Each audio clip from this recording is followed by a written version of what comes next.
Godinez, licensed professional counselor, also the host of We Need to Talk with Chris Godinez.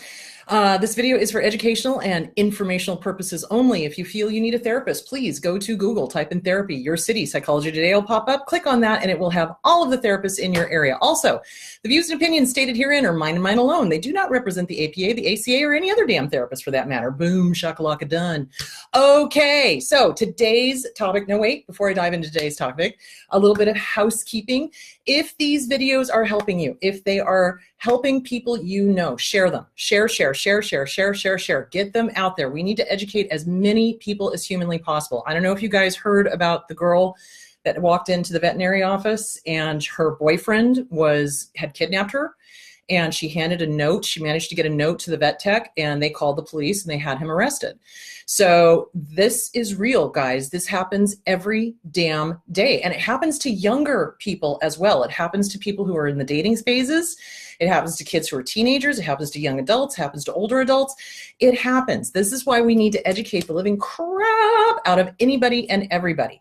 So if these videos are helping you, please share them. Share them.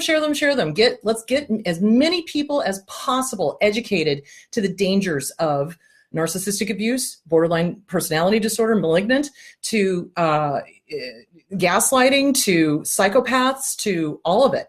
So get out there, educate. You've got to educate.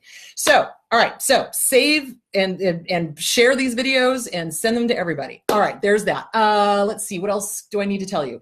Go to Eventbrite. Mercury event, Eventbrite, and it will have the next book signing and lecture, which will be in Idaho. I'm going to go to Boise because it's going to be cooler in Boise than it is here, because it's going to be, 109 here today, or 108. It's probably going to be 109. Anyway, so it's going to be super hot. Hi guys, happy Sunday. Good to see you all. So let's see, where was I? Okay, so Eventbrite, go to Eventbrite, click on those. That will have the next events coming up on Boise. And the other thing I wanted to tell you is I've had people contact me and say, please come to my place. Please. Oh, Chris just posted it. That's perfect. It's in the comments, Eventbrite. Please come to my city. Please come here. Please come there.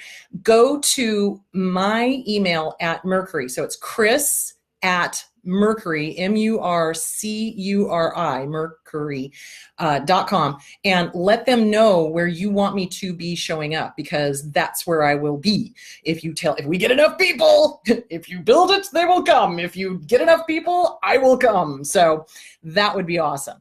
Or you can email us at chris@mercury.com. Yes, absolutely. So just let them know that you guys are interested in having me come out. Okay, I covered that.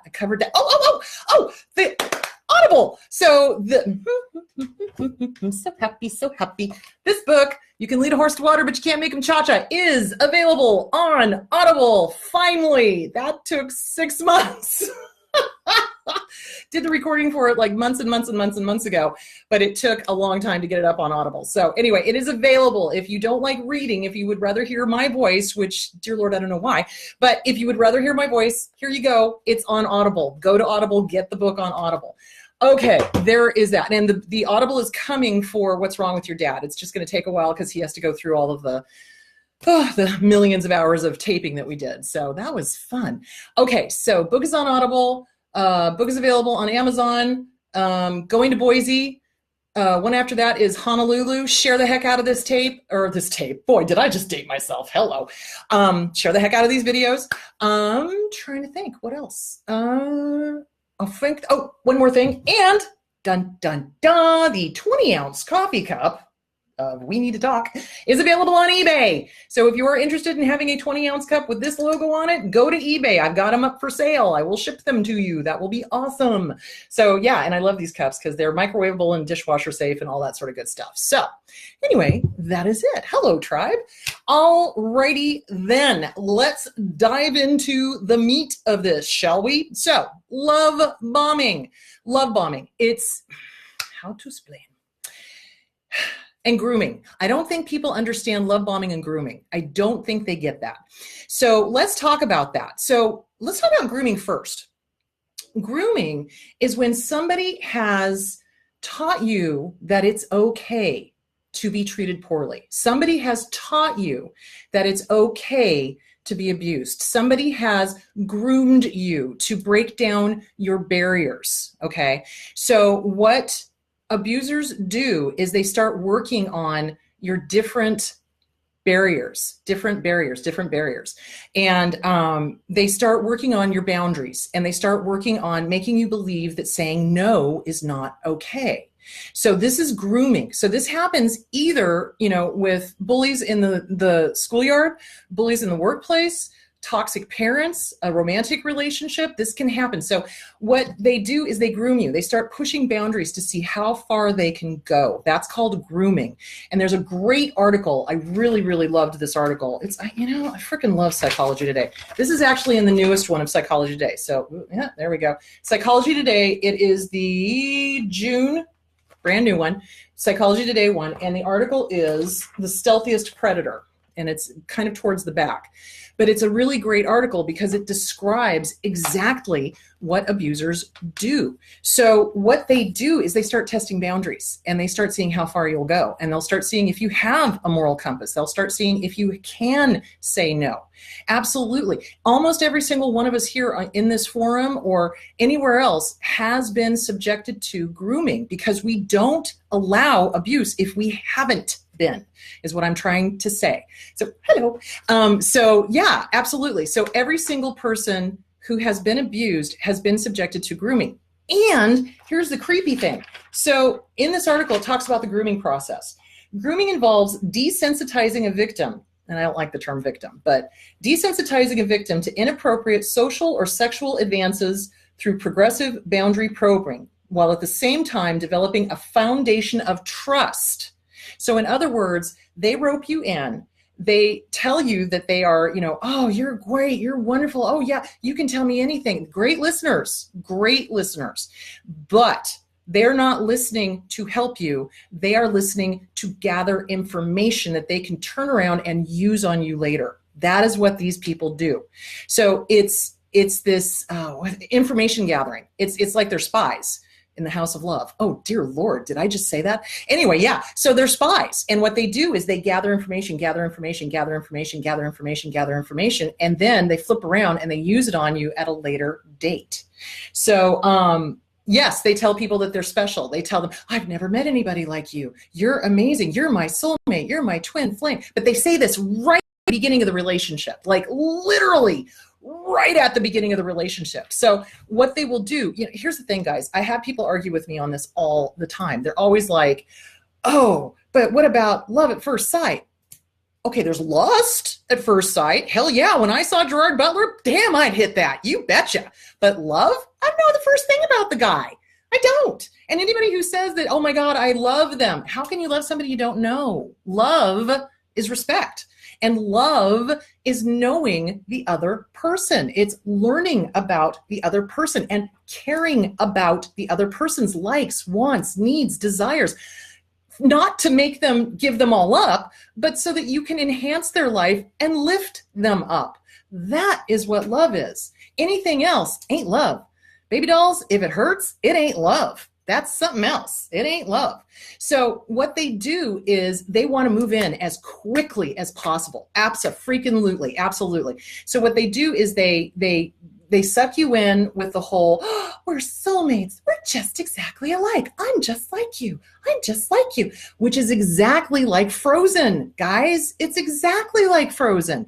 So if you look at Frozen, when Prince Hans came, sliding in all Mr. Smooth and everything, and he started romancing Anna, that was love bombing. That was totally, they were in their heads already married and having babies. Do you see where I'm going with that? And he was like, you like pizza, I like pizza. You like to ice skate, I like to ice skate. You like horseback riding, I like horseback riding. And so what they do is they mirror. So with the grooming, this is all part of grooming. Love bombing. This is what they do is they find out what we like, and then they say that they like the exact same things, at least in the beginning. And they don't vary from that, at least in the beginning. And what they do is they want to get a commitment, like immediately. Like they want to be boyfriend and girlfriend within weeks, like weeks. I'm sorry, you don't know this person. You don't know this person. You need to know who this person is. This is what dating is for. In a healthy, normal relationship, you date, you take your time, you find out who that person is. You find out what their loves are, their likes are, what their hobbies are, what their dreams are, and you help each other grow. You do not keep the one down. But what an abuser does is they find out what their hopes are, their dreams are, their loves are. They mirror, but then they get their nails into them, their claws, and then they start telling them, no, I don't want you to do that. No, I don't want you to do that. No, that's taking too much time away from us. No, I don't want you to spend time with your kids. No, I don't want you to spend time at your job. No, I don't want you to do this hobby. No, I don't want you. No, because it takes too much time away from the abuser. So they've groomed us to believe that they are our perfect match, and they will use that whole, oh, I just want to spend time with you. Oh, I just want to get to know you better. And they will spend every single waking moment with you. That's their thing, is that they don't want anybody else around you. They don't want friends around you. They don't want family around you. They sure as hell don't want your kids around the target, because anybody that can influence them to go, whoa, time out, hello, this is not normal, they don't want around. So they monopolize the person's time. They also, when they recognize that family and friends see through them, because it's pretty easy to see through a lot of these abusers. Some of them it's not. If they're more psychopathic, some of them it's not, because they're super charming.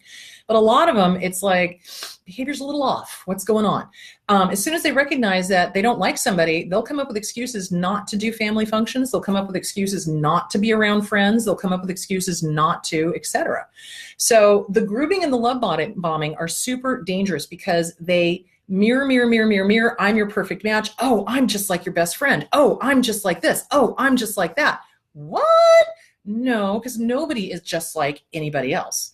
So, they kick your friends out as fast as they can. Absolutely. As soon as they're called out, it's like, oh, well, they're just jealous. They want you, blah, blah, blah, blah, blah. What ups? So this is what they do. And it's dangerous, especially for the younger kids out there. And I don't know if there are younger kids in this group or not. I wish there were, because they don't have the experience that we do. It's like we recognize this stuff. We recognize abuse when we see it. So when somebody loves bombs somebody that's younger, like, teens, 20s, it feels like real love. And it's not. What it is, pheromones, hormones, pheromones, nothing more than pheromones. That's really what it is. It's lust. So you can have lust at first sight, abso-freaking-lutely, but love, not so much. Love is gained. Love is trust. Love is respect. Love is learning who that person is. Love is liking who you are. Love is respecting yourself. Love is respecting the other person. Love is not trying to control, manipulate, or otherwise use somebody. So that's the really important point with that. And I wanted to point that out because in this article, it talks about how they test boundaries.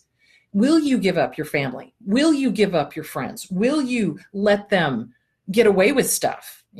Will they, that's the other thing. So financial abuse, that's something I wanted to talk about. In the love bombing phase, what they're doing is by insisting on being with you 24/7, by insisting on having that relationship going, touching, always touching. You can't touch anybody else. You can't hug anybody else. What they're doing is they're trying to create the oxytocin bond, and they're trying to break the oxytocin bond with the family and the friends.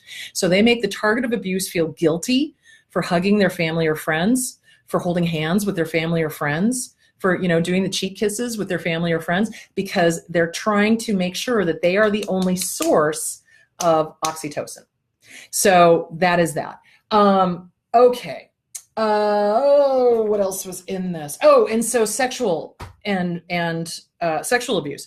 They will get the targets of abuse to engage in behaviors that they would not normally behave or engage in order to please the abuser. And this is all part of grooming. Will you do this? Will you go this far? Will you participate in this behavior?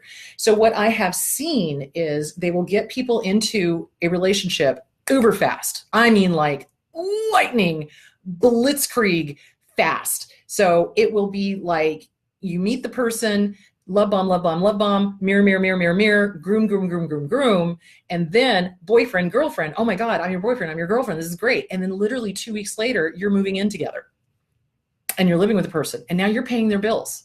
And now you're responsible for them. And now you're trying to make them happy. And it won't be very long before the devalue comes. But I want to talk about the idealization that happens first. So what happens is that they idealize. They literally put this person up on a pedestal at first. It does not last long. They'll put this person up on a pedestal. They can do no wrong. They're Adonis, they're a god, they're this, they're that. Oh, they're the best thing ever. They're, whatever. But then as the relationship wears on and the abuser is not getting what they want. So let's say that they got together with somebody to use them financially, but they're interfering with their work, but they're making sure that they can't do the hobbies that would lead to a lot of money, or they're making sure that they're not doing the things that they love. So the person is freaking miserable all the time, but then they'll sit there and scream at them for being miserable all the time and not having enough money. And why aren't you taking care of me? And how come I'm not getting all of this, that, and the other thing? And why aren't you buying me a new Mercedes? And why aren't you doing this? And why aren't you doing that? And da da da da da da da. So it's financial abuse as well. So they get you hooked with the mirror, mirror, mirror, mirror, mirror, and then whoosh, they start doing the devalue. But first they idealize. You're perfect. You're this, you're that. You're a Madonna. You're an Adonis. You're this, you're that. You're, oh my God. And then when the devaluization comes, I don't even know if I said that right. Damn. When they start devaluing you, it's a shock. And it's literally like, bam, slap in the face. Cause you're like, what just happened? Cause 2 days ago you were telling me I was fabulous and wonderful and this and that, but then I told you I couldn't buy you whatever it was you wanted to be bought, and then poof, gone. The love is gone because you're not doing what they want, because you're not automatically complying with their wishes. This is what narcissists do, is if you don't automatically comply with their wishes, you're in the shithouse. You are. And they will punish you for not doing exactly what they want. And then the devalue starts, and suddenly you cannot do anything right. So the love bombing phase can last a year, maybe 2 at the most, but eventually their mask slips. They can't keep it up because every time they're with you, they have to mirror, mirror, mirror, mirror, mirror, mirror, mirror. Oh, I'm just like you. Oh, I love pizza too. Oh, I love this. Oh, I love that. Yes, I have the same politics as you do, and da da da da da da da. And here's the thing: if you don't have the same politics as they do, they will try to convince you that you do. So they get into your head and they start trying to change fundamentally who you are. You go from upstanding, wonderful person to couldn't tell the truth if it walked up and fucked you, saying horrible things, doing a smear campaign to please the abuser. So this is what happens. Yes, they also insist that we all read their minds. Why didn't you know that? We've been dating for, it's 2 months. You should know me by now. Should. That shoulding all over people. So that's a huge sign that there's something way off. Hang on a second. Yeah, and what they do is so they mirror, mirror, mirror, groom, groom, groom, test the boundaries, test the boundaries, test the boundaries. Hold on. I wanted to pull something else out of this. And this happens not just in romantic relationships. I love this article because it talks about this, hold on. This article in this journal today, Psychology Today, because it talks about not just romantic relationships, it talks about grooming in a workplace where there's bullies in the workplace. This is why I am so thrilled that my profession is finally figuring it the fuck out and doing articles like this to talk about grooming in the workplace. How do bosses push that envelope? Do they call you after hours? Do they see if they can get you to do all of this extra work for free? That's bullying, guys. That's bullying. So, you can't say no. That's something else they tell us when we're kids. So when we're with a toxic family, when we are with a toxic abuser, whether it's, parents or whatever, they groom us by saying things like, you can't cry. You can't have an emotion. You can't be angry at me. I'll give you something to cry about. All of that, what it does is it serves to shut down the target of abuse so that they can't express their emotions. And as you well know, if you've been listening to me for any time, when you cannot express an emotion healthfully, when you can't get it out straight out, it gets compressed down, compressed down, compressed down. I call it being emotionally constipated. And then bada bing, bada boom, comes out sideways. And it comes out at people that you don't mean to have it come out at.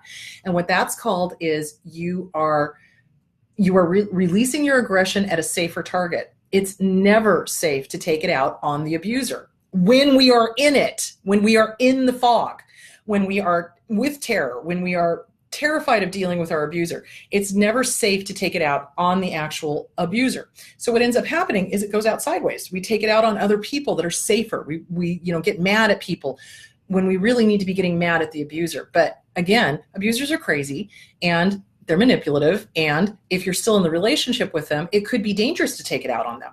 But that is not a healthy way to deal with emotions. And yes, this is all part and parcel of an abusive relationship. And it starts with the mirroring, the grooming. Who groomed us? Where is the original wound? What person, what caregiver, what person said, don't you dare cry. Don't you dare have an emotion. Don't you dare get angry. You can't say no. What? So yeah, polar opposite of what a good parent does, which is to teach their kids to have boundaries, to express their emotions, and to be able to say no. No is the hardest word for survivors of abuse. Why? Because we're all codependent. Because somebody groomed us. Because this is the original wound. This thing right here, the thing y'all been avoiding. This is what we gotta work on. This thing. Who was this? Who was the abuser? Who was the person who said you couldn't have emotions? You couldn't say no. Whoa, I don't know about you, but when I was raising my nieces and nephews, we talked about stranger danger. We talked about say no. We talked about you have a right to say no. You have a right to your boundaries. You have a right to your moral code. You have a right to what you are thinking and feeling. Nobody gets to dictate that to you. Nobody. So no is a healthy word. No is a vital word. No is imperative to a healthy human being and a healthy relationship later on, because partners respect the word no. And they don't come unglued, and they don't go into hissy fits, and they don't try to manipulate, and they don't try to harm, and they don't try to whatevs. They don't, because they respect the word no, and they go on. So, all right, so where was I? Okay, so idealization is when they make you be this Madonna, this thing, they put you up on this pedestal, but then what they really, really, really, really, really enjoy doing is they rip the pedestal out from underneath you, and then they start telling you, you cannot do anything right. And with an abuser, it is this magic thinking, I think is the best way I can put it. So when they're doing the love bombing, and they're doing the grooming, and they're doing the idealization, they are themselves so massively imperfect that they want somebody outside of them to be perfect, because if somebody is them, the perfect version of them and giving them everything their little ego wants, then they don't have to think about how broken they are inside.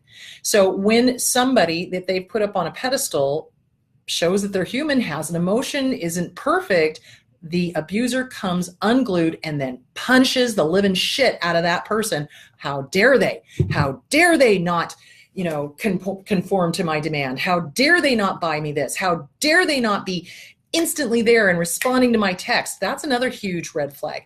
If you are in a relationship with somebody and they will not give you a moment's peace, they will not allow you time to yourself, because it's super important to be alone with yourself. Why? Because you come into this world alone, you go out of this world alone, and in the meantime, you're going to be alone with yourself a lot. You might as well like yourself. Seriously, why not?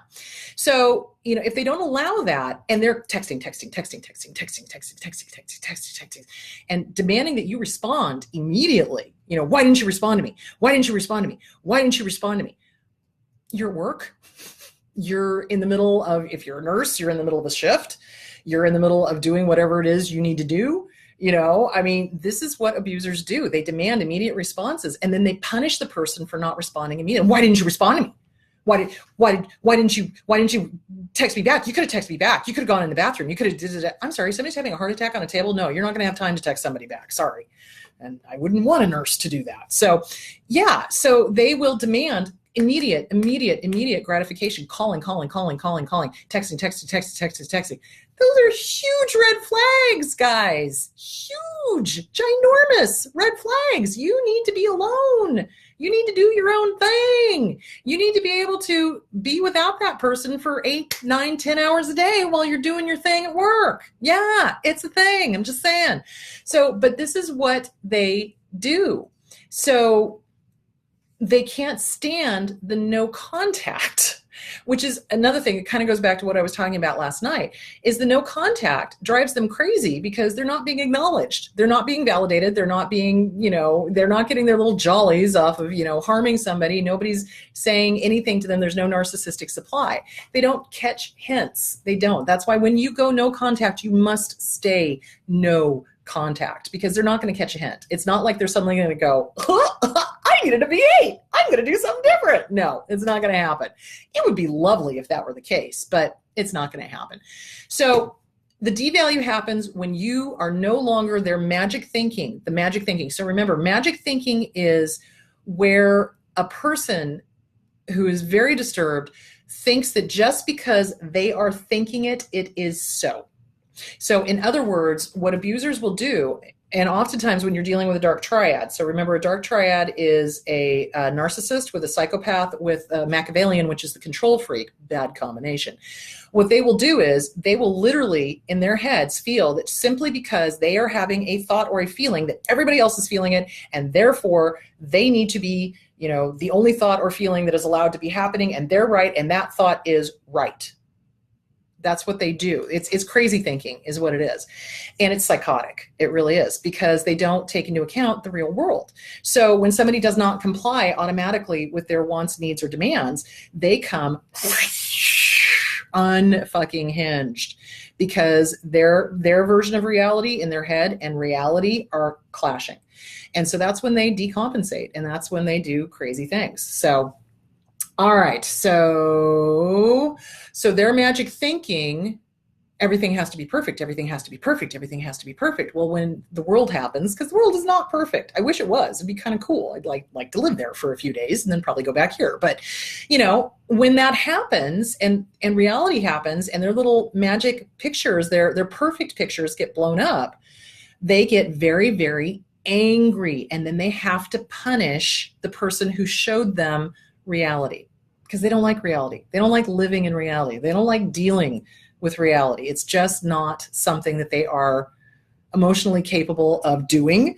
And their thinking, remember, is psychotic. So, in their minds, it has to be this way. It has to be this way. And when it's not that way, they're going to make sure to punish whoever made it not that way. So, saying something out loud does not make it so, but they think it does, because that's how arrogant they are. That's how far gone they are. Instead of just kind of rolling with it and going, okay, didn't work out. All right, next, they get angry and they start punishing. So the idealization phase is right before the devalue comes. And you'll know when it's happening, because not only will they do the love bombing and the idealizing, and you're fabulous, and you're this, and you're that, and I love you, I love you, I love you, I love you, I love you, I love you, and you're shelling out all this money for them, and you're taking care of them, and everything's great, and everything's wonderful. But the second you say no to them, or the second you say, I'm sorry, I can't get that money, I'm sorry, I can't, blow the rent on buying you a new wardrobe, or whatever it is that they're doing, they will punish you. They will leave you. They will find a supply that can, because with most of these abusers, it is about narcissistic supply. All they are doing is looking for somebody to stroke their ego. They're looking for somebody to pay the bills. They're looking for somebody to help them not be in their miserable head for 2 seconds. That's why they have to be with somebody constantly, because what's going on up here is not pretty. They live in a world of hate. They live in a world of jealousy. They live in a world of envy. They live in a world of self-doubt. Even though they come off as being incredibly confident, they hate everybody. They're jealous of everybody. They get jealous of pets. They have killed pets. So yeah, it's crazy. They're insane. They are absolutely cuckoo for Cocoa Puffs. And that is why when the devalue comes, it is such a shock because they are so ruthless and they are so cruel, and they say things that no human being would ever think in a million years to say to another human being. And they do horrible things, and they say horrible things, and they harm whoever they need to harm in order to feel better about themselves. And I've said it before, and I'm going to say it again. People who need to harm other people, people who need to hurt other people, it never ends well for them, ever. Because the strongest power in this universe is love. Love is the strongest power. Do I hate the people that do nasty things, that are abusers? No, I really don't. I don't have time. I don't have time. My goal is to educate as many people as I possibly can, to heal as many people as I possibly can. That's what I consume myself with. I consume myself with healing people and helping people, not harming people, not sitting there plotting, going, ooh, how can I hurt this person? That's crazy. That is, hello, you've left the building. So do I feel compassion for them? Absolutely. It sucks to be them. It does. I wouldn't want to live 2 seconds in one of their heads. It's horrible. Could you imagine? Well, you can, because we've all lived it. Can you imagine living in a head that all they want to do is hurt and harm, hurt and harm, hurt and harm, hurt and harm? That's horrible. That's a really horrible way to live. I feel sorry for them. Do I ever want them in my life? Nope. Absolutely not. So, and I wouldn't put up with it, and I don't put up with it, and I didn't put up with it, and I'm not gonna. So there you go. So, all right.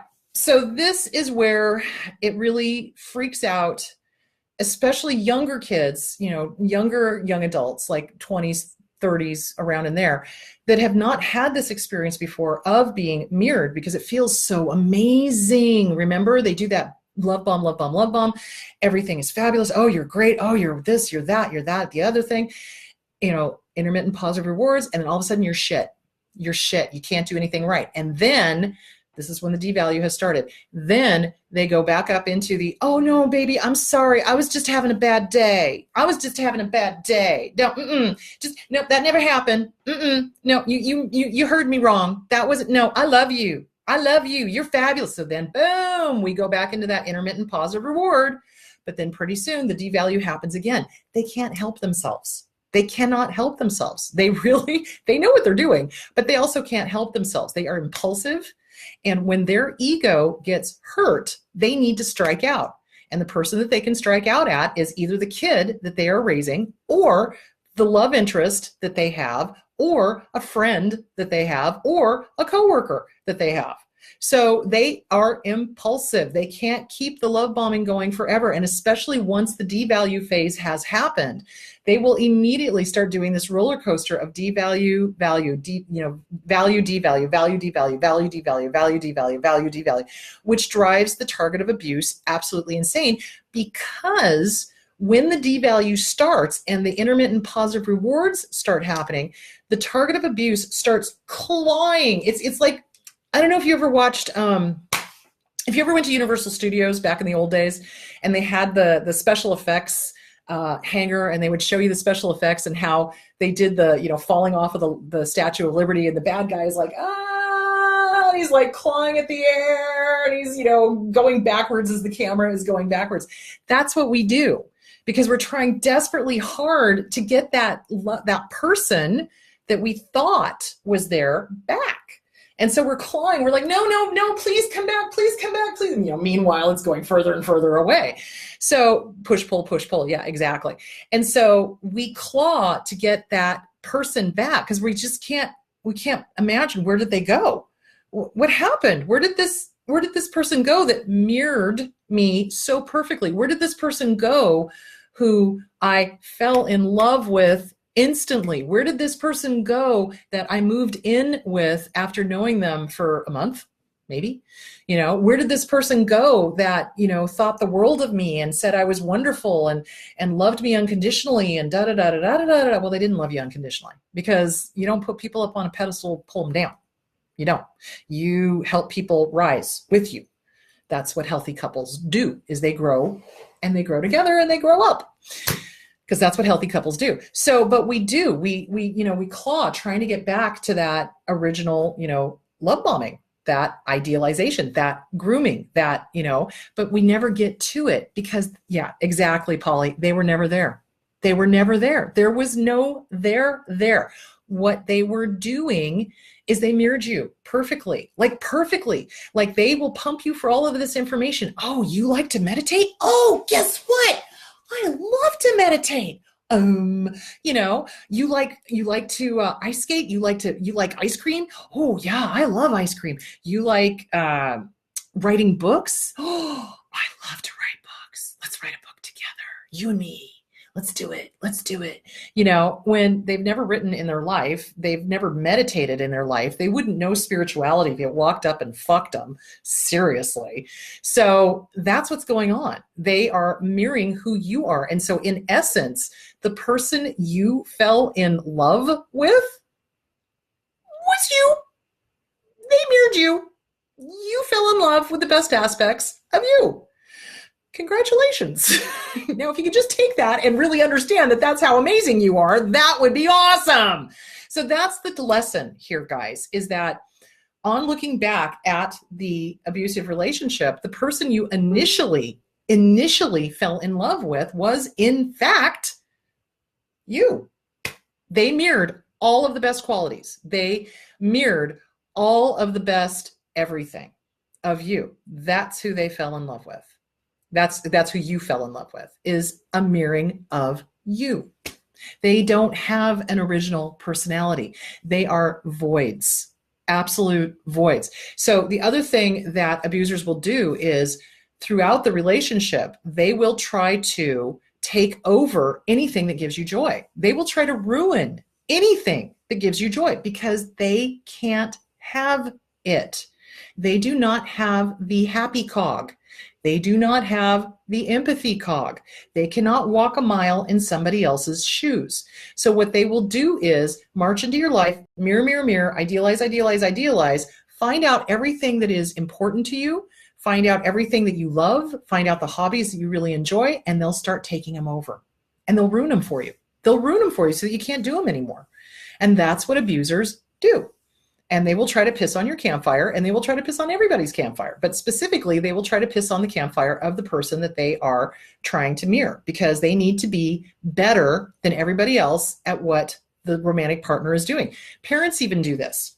So I will see toxic parents when a child shows, prodigy in some area.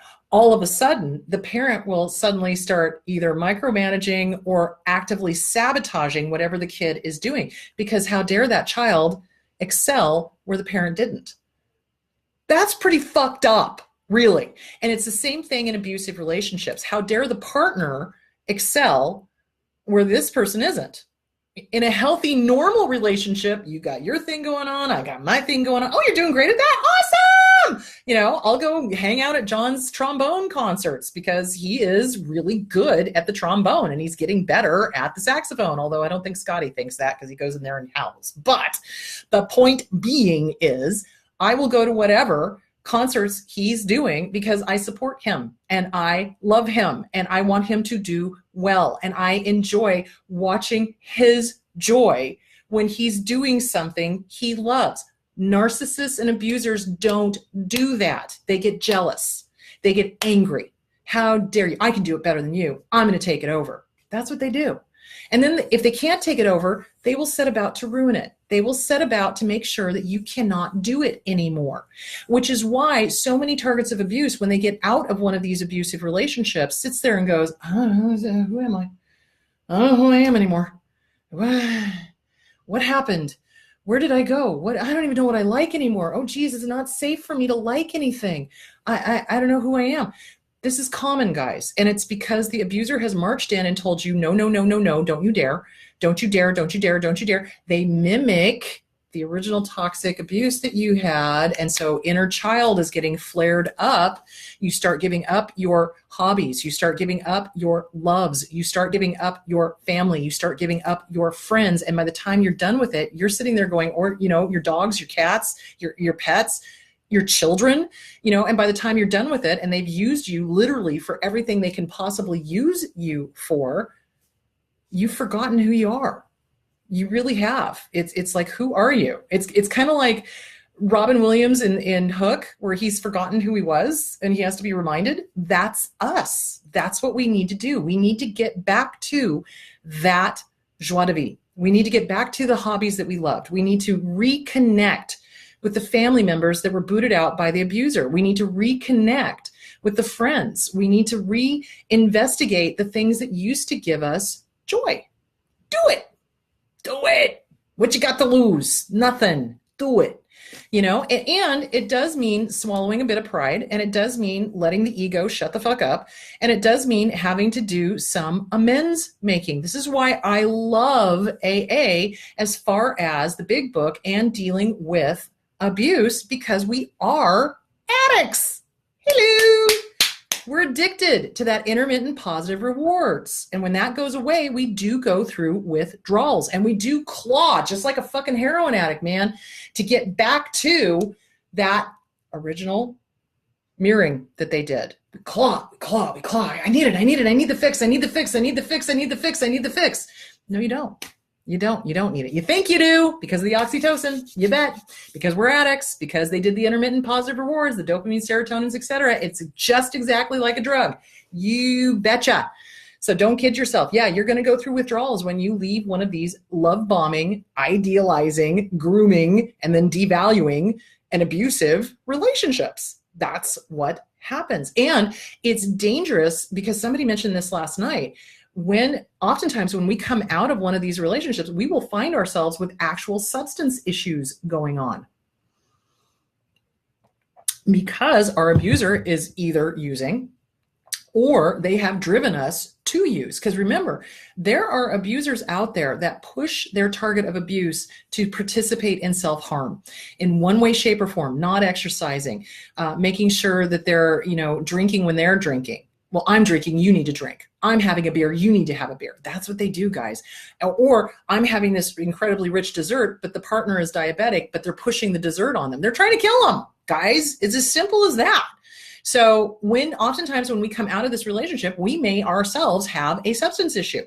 So not surprising. And all that means is, okay, great. I need to work on the incredible amount of addiction behavior that I've got, meaning not just to the substance, but to the person, to the intermittent positive rewards, to all of that. You get that nailed down, you get the addiction nailed down, you do the amends to your family and to your friends, and then you have a list of deal breakers. What will you not put up with? What will you not put up with? You have that list, you will never be abused again. You won't put up with it. So the other thing that happens, and I do want to talk about this, is that when abused targets finally, praise Jesus, leave, okay, or Buddha or Bufa Baba or whoever, when they finally leave, the abuser is going to hoover like nobody's business. Like really bad. Like they're gonna go right back into, oh, I'm just like you. Why are you leaving me? I'm perfect for you. You're perfect for me. Blah, blah, blah, blah, blah, blah, blah. I'll change. I'll go to therapy. I'll do this. I'll do that. Blah, blah, blah, blah, blah, blah, blah. And they will hoover. Text. This is really dangerous for people leaving the abusive relationship because, again, we are in the throes of withdrawals. And here comes the drug. Here comes the tequila. Here comes the crack. Here comes the whatever going, hey, baby, how you doing? Gonna make you feel good. You just take a little snort of me. Oh, damn. It's going to be good, baby. Just come on. You can do it. First one's free. Yeah, that's what they do. And it's dangerous for us. And that's why we keep going back because of that addict in us thinking that, oh, this time it's going to be different. This time I won't sell everything to do this drug. This time I will not give up all my family and friends to do this drug. This time I won't fill in the blank to do this drug. So that's why it's hard for us. And especially when they are hoovering. Come back. I love you. Come back. Please pick up the phone. I just want to hear your voice. Oh, da. At this point, guys, when you have left somebody and they are texting you multiple times a day. They are calling you multiple times a day. They are creating fake personas like nobody's business just to get in touch with you or to harass you or to harm you. That's when you file an order of protection. You absolutely do. And you do what I'm doing, which is you hire an expert to go through and see where the ISP addresses are, and then you go and talk to an attorney, and then you go to the judge, and then you get an order of protection. And if they continue to do it, they will go to jail, period. You don't put up with crap. And what happens is that the inner child inside of us gets really freaked out and is like, oh my God, if I do that, then I have to call the police every single time they contact me. Yeah, you do. You absolutely do. And you absolutely fucking should, because they're not going to stop. They don't. They're like the Terminator, except more annoying, because, they're just annoying. So you do call the police each and every single time that they abuse you, that they violate the order of protection, that they encourage others to violate the order of protection. Any order of protection that you look at will have in it, in the wording, that if they encourage others to harass, that is the same as if they themselves were the one doing the harassing. So yeah, they'll go to jail, and probably the others will go to jail as well. So there that is. Okay. All right. Love bombing. Idealization, grooming. Let's look at some of the questions, because I have been busy talking. And of course, this thing's not letting me go backwards. I don't understand. Okay.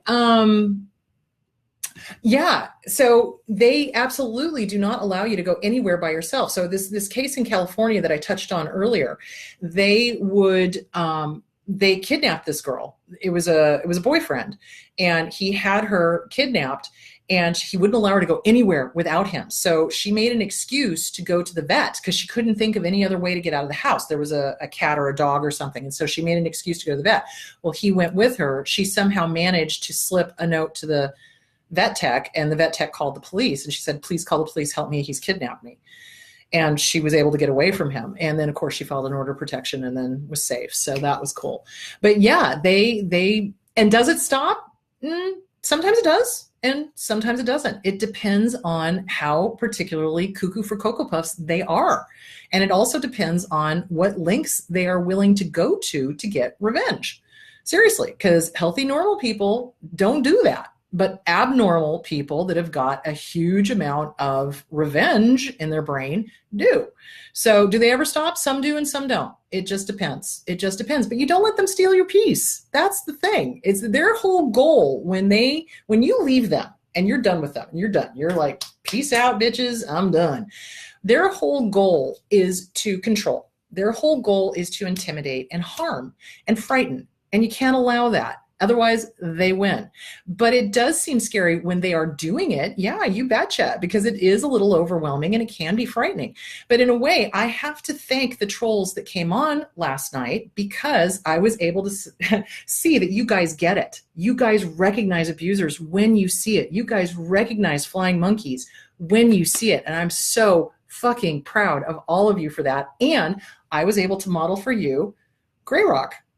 You didn't see me respond. You didn't see me do anything. I just continued to answer questions. And then as soon as John got back from walking the dog, it was like, okay, honey, can you get rid of these trolls? Thanks.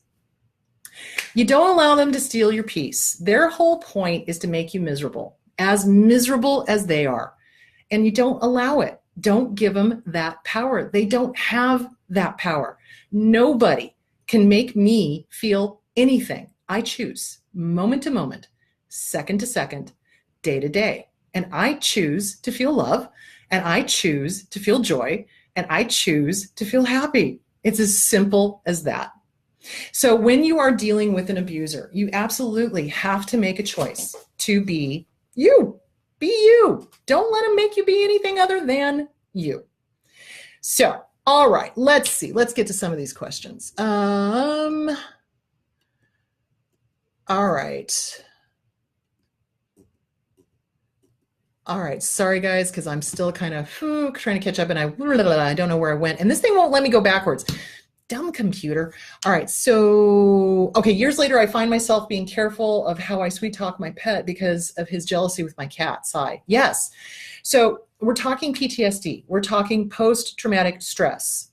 They're saying that not to say the D anymore, but disorder. It means you're not coping with it well. That's all it means. It doesn't mean you're damaged or broken or horrible or awful. It just means you're not coping with it well.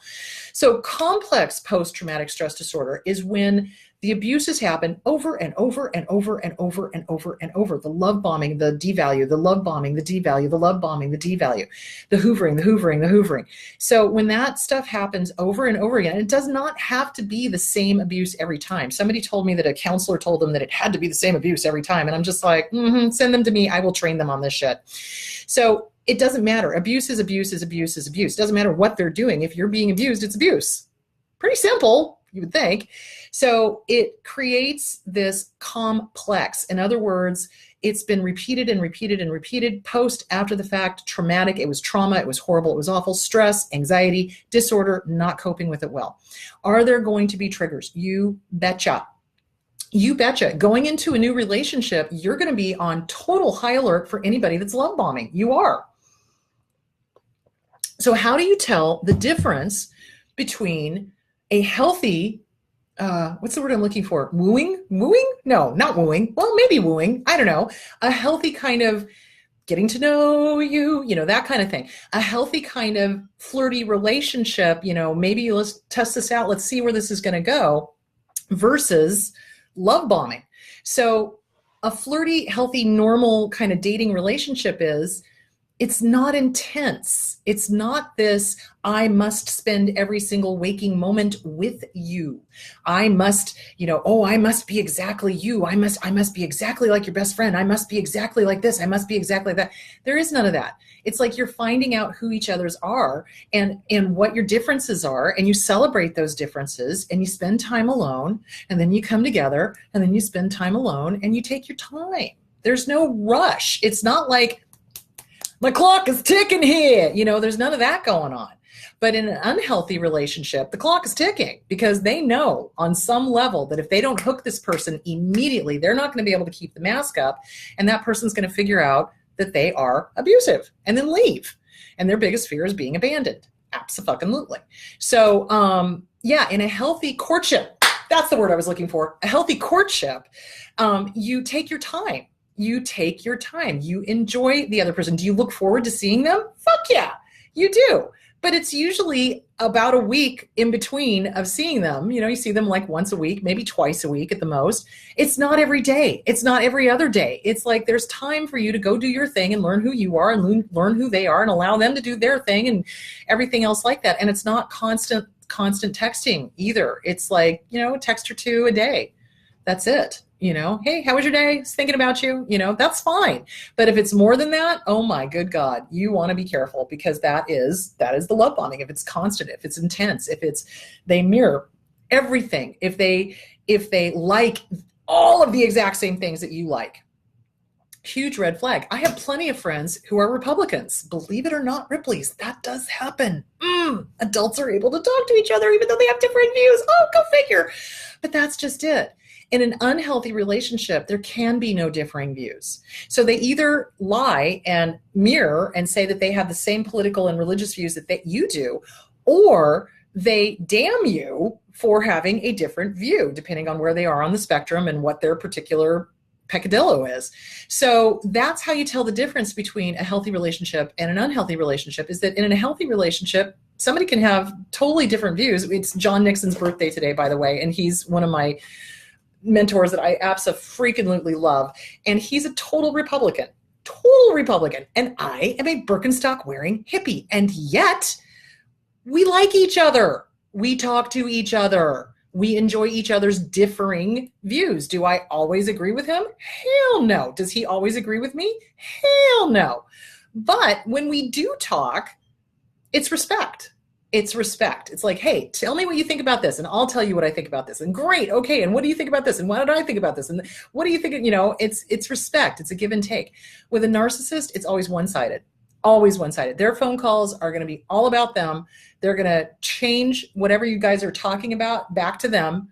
They'll pound on the table. It's time to talk about me now. They literally do that. That is literally what narcissists do, because they cannot stand not talking about them.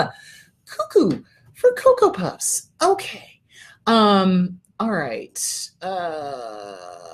Okay. I have a longtime friend who does exactly this, who is terribly physically ill now, and I see it for what it is. Yeah, exactly. And it can be a friendship as well. Absolutely. It can be an office worker situation. It can be a romantic relationship. It can be a toxic parent. This is something that I've had a lot of people contacting me about lately. There's a lot of toxic parents out there, and they're getting older. Malignancy. So medical malignancy. So what happens with abusers, hang on. What happens with abusers is they will use the medical Hoover. Oh, I'm dying. Oh, I'm dying. And so this one woman told me about and this parent of hers that had been dying for the last 40 years. And I was like, well, that's malignancy. That's what they do, is they use the I'm dying guilt thing to keep people around them, because they know that otherwise people would be like, peace out, you're crazy, bye-bye, gonna go live my life, you don't call us, we'll call you, that whole thing. So when somebody is constantly ill, constantly sick, constantly seeing the doctor, constantly coming up with a new diagnosis, they're malingering. It's called malingering. This is what they do. So you just, you recognize it for what it is. You don't allow yourself to get guilt tripped. You let it go. You are under no obligation to care for a toxic parent or a toxic ex-lover or a toxic anything, friend or anybody else, or even a toxic child. Sometimes that happens as well, but you're under no obligation to care for them. If you were not related to these people, would you have anything to do with them? And the answer is generally going to be no. So act accordingly. You don't owe them anything. They love to keep targets of abuse in fear, false evidence appearing real, obligation, and guilt. Don't play. The best way to win is to not play. Don't play. All right. He just discarded me out of the blue and went to a new relationship the same day he broke up with me. Not uncommon. And is now acting like he's moved on and is so happy while I'm picking up the broken pieces. Well, okay, so remember, these gals, because gals do this too, they don't have an emotional cog. So they are now love bombing somebody else. They've got their new narcissistic supply, and they're telling everybody how fabulous this new person is and that they're so much better than their ex. And you listen to the way that they talk about their exes. If you really want to start paying attention to what the Abuser's Handbook, I swear to God, I think that's going to be the title of my next book. I swear to God, because the Abuser's Handbook is they dump the person, they find a new supply before they've dumped the person, they then tout this person as the greatest, they tell everybody how horrible all of the exes are, and particularly you. Meanwhile, you that has the emotion and the cogs of empathy and kindness and actual love are heartbroken because this person has broken your heart. You're left to kind of pick up the pieces, and you're looking at them going, well, why did they get to be so happy? They're not. Let me clue you in. They're not. What they're doing is they're triangulating. So they're using you as the triangulation with the new love so that they can take the attention off of them and say, oh, look how crazy he or she is. Look how crazy this person is. Look at all of the things that he or she did to me, and look at how fucked up they are, and da-da-da-da-da, so that the new supply is looking at you as opposed to is looking at the abuser. So that's what it is. It's called triangulation, which is why you want to go no contact as quickly as possible. You want to make sure that you have nothing to do with them. If you need to, get a restraining order in place, call the police every single time. You want to do that because then they can't use you as a triangulation. And then their mask is going to slip and their new supply is going to see who and what they really are. So yeah, karma, it's a bitch. It's a thing. Okay. Oingo boingo. Yes, I did just quote Oingo boingo a little bit ago. Okay, so when they take something away from us, when they have taken something that we truly enjoy, whether that is music or dancing or a hobby or, doing community theater or whatever, when they take that away for us as an act of rebellion, take it back, go audition, Go be you. Go dance. Go play your music. Go play whatever music you need to. I mean, just take it back. You and you alone have the power to take that shit back. You don't allow the abuser to take your joy from you. Whatever it is you used to enjoy doing, go fucking do it as an act of rebellion. You know, seriously. So if like music was your thing, it's like, okay, start playing the music again. You have a right to enjoy it. And you can even scream out loud, fuck y'all bitches, I'm dancing and I'm singing to my favorite music. Make fun of it. Have the humor. They don't have any. Everything is dead serious to them. Everything is absolutely dead serious. Absolutely. This is serious. That's what they do. That's what they are, because they have no love. They have no love. They have no empathy. They have no kindness. They don't. But you do. So take it back. Take your music back. Take your dancing back. Take your smile back. Take your joy back. They will say things to you to try to make you not you. They will say things like, well, you know, you laugh too loudly, or you sing too loud, or you two do that. You're too much. You're too emotional. You're too this. You're too that. Oh boy, guys, those are huge red flags. When anybody says that, you need to run. Do not walk to the nearest exit. You are you, and they either love you unconditionally or not. And if the answer is or not, then run. Do not walk to the nearest exit. Yeah, absolutely. So take your music back. Absolutely. You have a right to enjoy it. You have a right to dance. You have a right to sing. You have a right to write poetry. You have a right to write your books. You have a right to exist. You have a right to exist. And you have a right to be a child of God. You have a right to shine your light just as brightly as you possibly can. Nothing says fuck you to an abuser than when you get your best revenge by living well. Live well. Live well. Do you. Go do awesome, fun, cool things. Write about it. Do a blog. Teach other people. Help them come out of the fog. Help them learn that, hey, yeah, it's an inconvenient truth. And yeah, hey, no, nobody wants to really believe that a parent could walk into a house and shoot an entire family just to get back at the other parent. That's the one that happened in Texas a couple of weeks ago. You know, nobody wants to believe that. Teach them. Teach them. Teach them. That's the best revenge. Live well. Just live well. All right. Oh, you'll never find anyone who loves you like I do. That's another lie they do. That's absolutely another lie. So what I tell clients that come and sit on my couch and are doing the, oh, they said nobody else really loved me. Yes, their pain is real. Absolutely. I'm not making fun of it. They do feel that. However, I go, honey, can we talk? So we need to talk. There are 7 billion people on the face of the planet. Are you telling me that out of 7.5 billion people on the face of the planet, this is the only one? I don't think so. There's plenty of other people out there that you will mesh with much better that are not abusers. So yeah, absolutely. Or you'll never get anywhere without me. I'm the reason you're successful. Blah, blah, blah, blah, blah, blah, blah, blah, blah. Well, you were successful before they came along. You'll be successful after they're gone. That's the truth. And they don't like that. They don't like that at all. He used to say, you're not even you anymore. You changed because of me to adapt to me. So what they're doing is they're twisting. So remember, they project. So they are the ones. So what abusers will do is they will do horrifically awful, horrible, terrible things, but then they'll accuse you of being the one doing them. Why? Because they project. Their egos cannot accept that they're the villain. So remember, I talked about this last night. They are the villain, but in their minds, they're Thanos. I don't know if you guys saw the Avengers, the Infinity Wars. Thanos thinks he's the hero. He is the hero of his own play in his head. They, honest to God, believe that they are the hero in their own play. And so, yeah, they twist everything so that everybody else, it's all out here. It's you, it's you, it's you, it's you, it's you, it's you, it's you, it's you. They never once take personal responsibility. They can't. It's not in their wheelhouse. They can't do it because their egos won't allow them to. Egos are dangerous. Kill the ego. Get rid of it. The ego's a problem. Bye-bye, ego. Let it go. Take personal responsibility. That's what separates us from abusers, is that we take personal responsibility. We have emotions. We feel. We do love. We can put ourselves in somebody else's shoes. These people can't. They just can't. Okay, I would have been on 20 days of no contact if I didn't feel in the trap. I'm back to day 10. Honey, that's fine. Remember, it takes between 1 and 7 times, statistically, of really going no contact, really leaving to be done. Please be done. Please be done. And guys, if you're out there in our tribe, give some support to this lady. She needs some support. It's okay. It's okay, baby doll. You're back at day 10.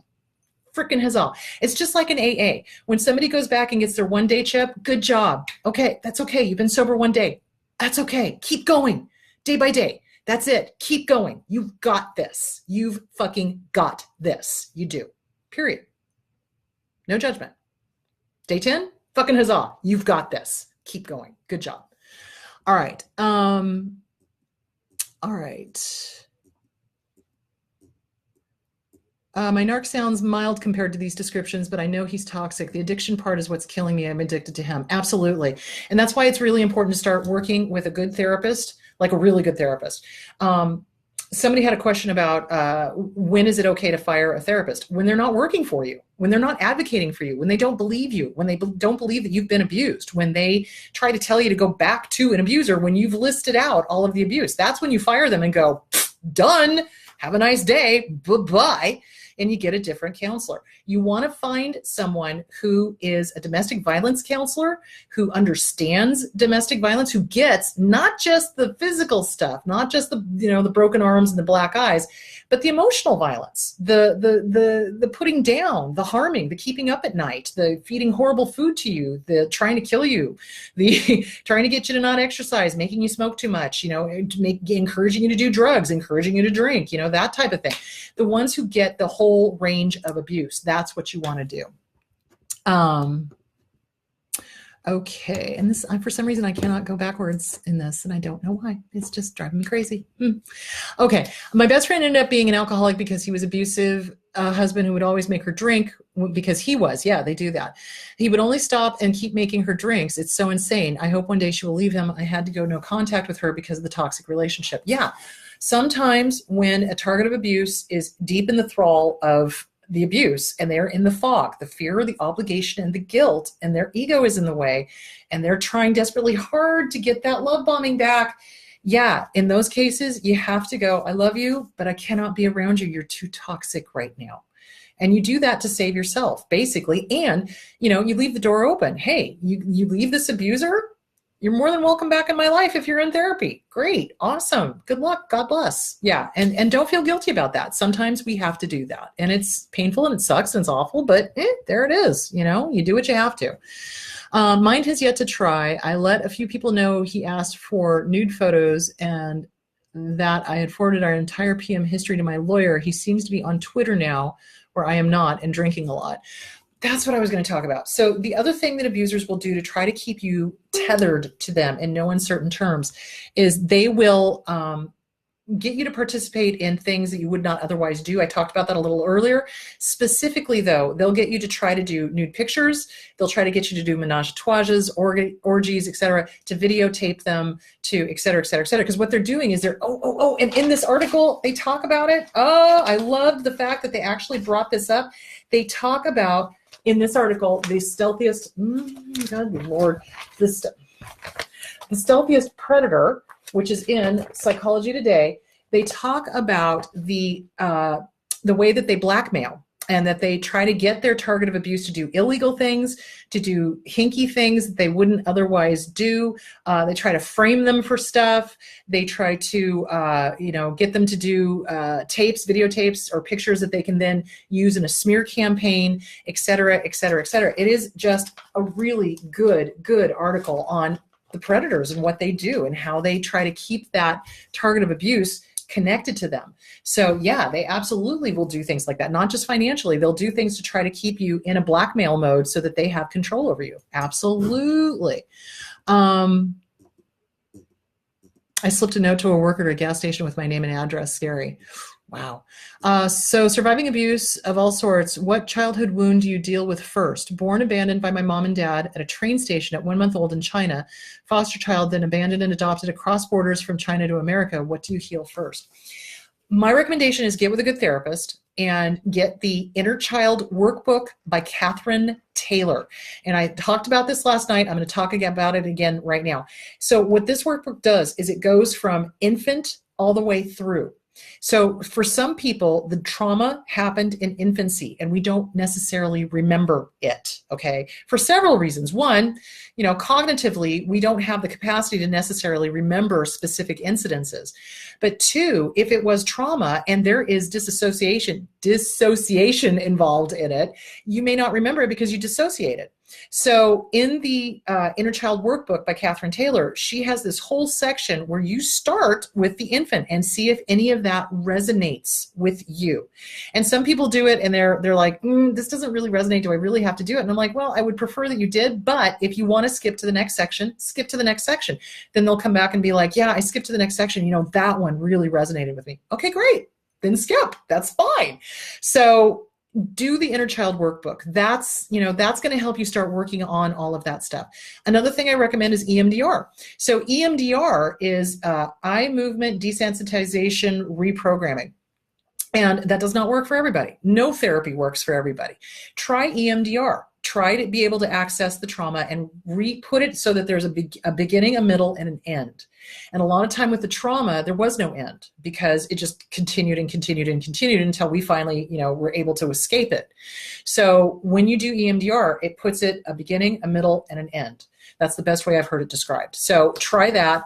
The Inner Child Workbook is a great one. The Self-Esteem Workbook by Schiraldi, always a great one. And The Disease to Please by Harriet Breaker, always a great book.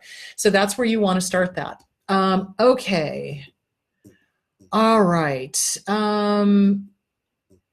He's on to the next best thing and he discarded me, but somehow he still tries to hurt me. Will she get the same? Yeah, eventually.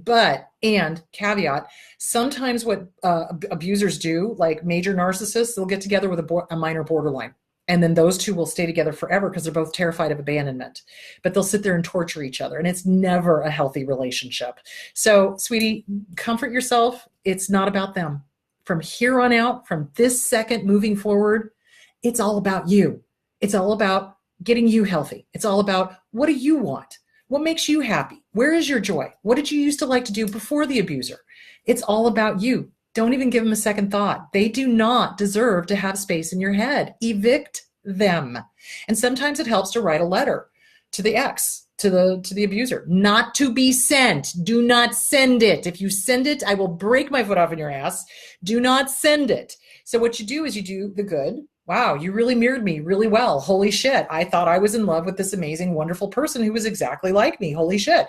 The bad. Well, then I started getting devalued and I couldn't do anything right. And then you would hoover me and love me and hate me and love me and hate me and love me and hate me and love me and hate me and love me and hate me. And then you discarded me for this other person. And you know what? I'm raising the rent in my head. You are no longer allowed to live here rent free. Kindly go fuck yourself sideways with an unlubricated baseball bat. Bye-bye. And then you trot it out to the barbecue, read it out loud once, burn it, let it go. Let them go. Don't give them the control. Don't give them the power. What they do is none of your business. What they think about you, it's none of your business. Let it go. Go live your life. The best revenge, again, live well. Live well. All right.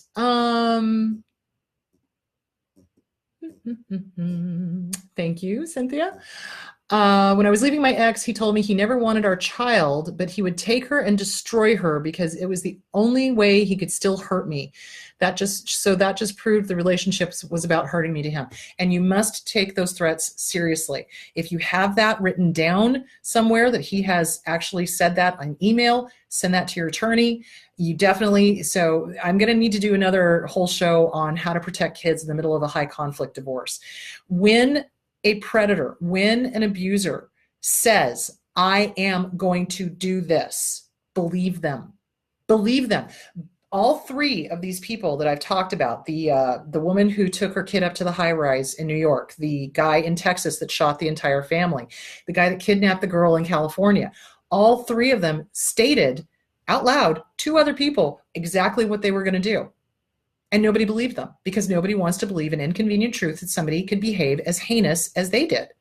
So when somebody gives you a threat, believe them. I did a video on that a couple of weeks ago. You might want to go rewatch it and share it. Share the living crap out of it. When somebody says, I am going to, you can bet your sweet bippy they're going to. That's why you get orders of protection. That's why you make sure that you're safe and protected. That's why you conceal carry. That's why you carry mace on you. That's why you alert everybody and their dog, all the neighbors. That's why you have cameras on the outside of your house. That's why. You take it seriously. You absolutely do. And when you're in the middle of a high conflict divorce and somebody has made a threat like that against the child, you make sure that they get a psych eval, so that you have a psych eval on your side showing that this person is batshit crazy. So, yep, absolutely. I'm going to need to do another video on that. How do you know they are really miserable when they avoid feeling their painful emotion and use substances, women and men, to avoid feeling bad? Mine is just going on his merry little way, happy without a care in the world. He uses alcohol and another woman right away. I'm falling apart emotionally. Honey, why do you think he's using alcohol? Because the moments that he does feel, it ain't pretty. It isn't. And he needs a distraction, and he needs to be numb, because the feelings that he is feeling are not good. So you're falling apart emotionally? Yes, absolutely. Because you have empathy. Congratulations. You're not an abuser. Thank God. Thank God. Thank God you're feeling. Because when we are addicted, we stop feeling, because we medicate ourselves. We self-medicate. And that means that not only are we not feeling the bad emotions, but we're also not really feeling the good emotions either, because we're medicated, we're numb. So the best thing is get with a great support group, get with a good therapist, work on you, live well, rebuild yourself, count yourself lucky that you dodged that bullet. You're out of it. You're safe. Go, fly, be free, be awesome, be you. Find out who you are. Get with a new tribe. It's like I was talking about last night. It's like, I love to do yoga. I love to do my intuitive group. I've got a great group of people that I just love, and they love me, and we're all on the same page, and we're all on the same level. And there is none of that weirdness that abusers have, because we're all on the same page. We're on the same tribe. We've all been there, done that. So get with a good tribe. Find your tribe. That is the biggest thing. Go live well. Doesn't matter what they're doing. Go live well. And trust me, they're not happy. Okay. Yeah, healthy courtship is like in ancient times. So in the old days, good Lord, in my day, honey, we would take our time and we would learn who the person is. And it takes time. That's why courtship happened. That's why you had a chaperone. That's why you make sure you weren't doing the Watusi, But you also took your time and had dates and learned about the person and dinners and opera and, things like that. I'm not saying you need to do that necessarily, but you do need to, unless you really like opera. I don't, but you do. Well, I do sort of, except no, I like operettas because everybody dies in real opera. So anyway, the point being is you take your time. And they got some of the things that the Victorians did, they got right. A lot of the things the Victorians did, I'm just like, what the frick were you people thinking? So yeah, you take your time. It is kind of like in ancient times. It really is. John and I courted for 2 years. We did before we moved in. Absolutely. I mean, we dated completely platonically for 2 years. And then, then we started getting serious and it wasn't platonic. And then we moved in. And then by the time we got married, he asked me to marry him. And then another 2 years we got married. So I took my time. I absolutely took my time. I was in no hurry. It's not like I said, it's not like, oh my God, we got to do this now. Dear God, avoid that. That's love bombing. Somebody who needs to move lightning fast, that's a huge red flag. Take your time. Learn to know who the person is before you move them in, because it's a hell of a lot easier to just say goodbye than it is to move them out. So keep that in mind.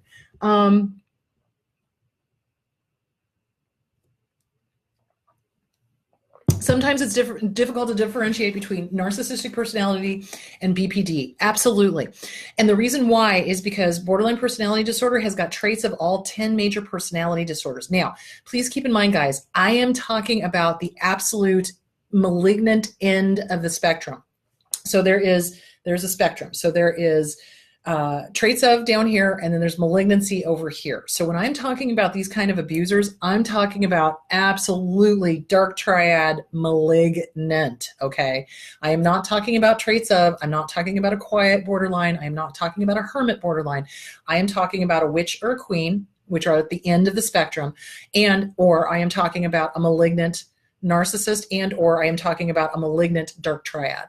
So yeah, and it can be difficult because as you move down towards the malignant end of the spectrum, all of the personality disorders start overlapping. they start overlapping, and the person will show signs of all of them. It's crazy. It really is. It's fascinating. It is, the mind is amazing, and it's, whew, yeah. So, honey, if you're borderline, work on yourself. And borderline is, here's the big thing, guys.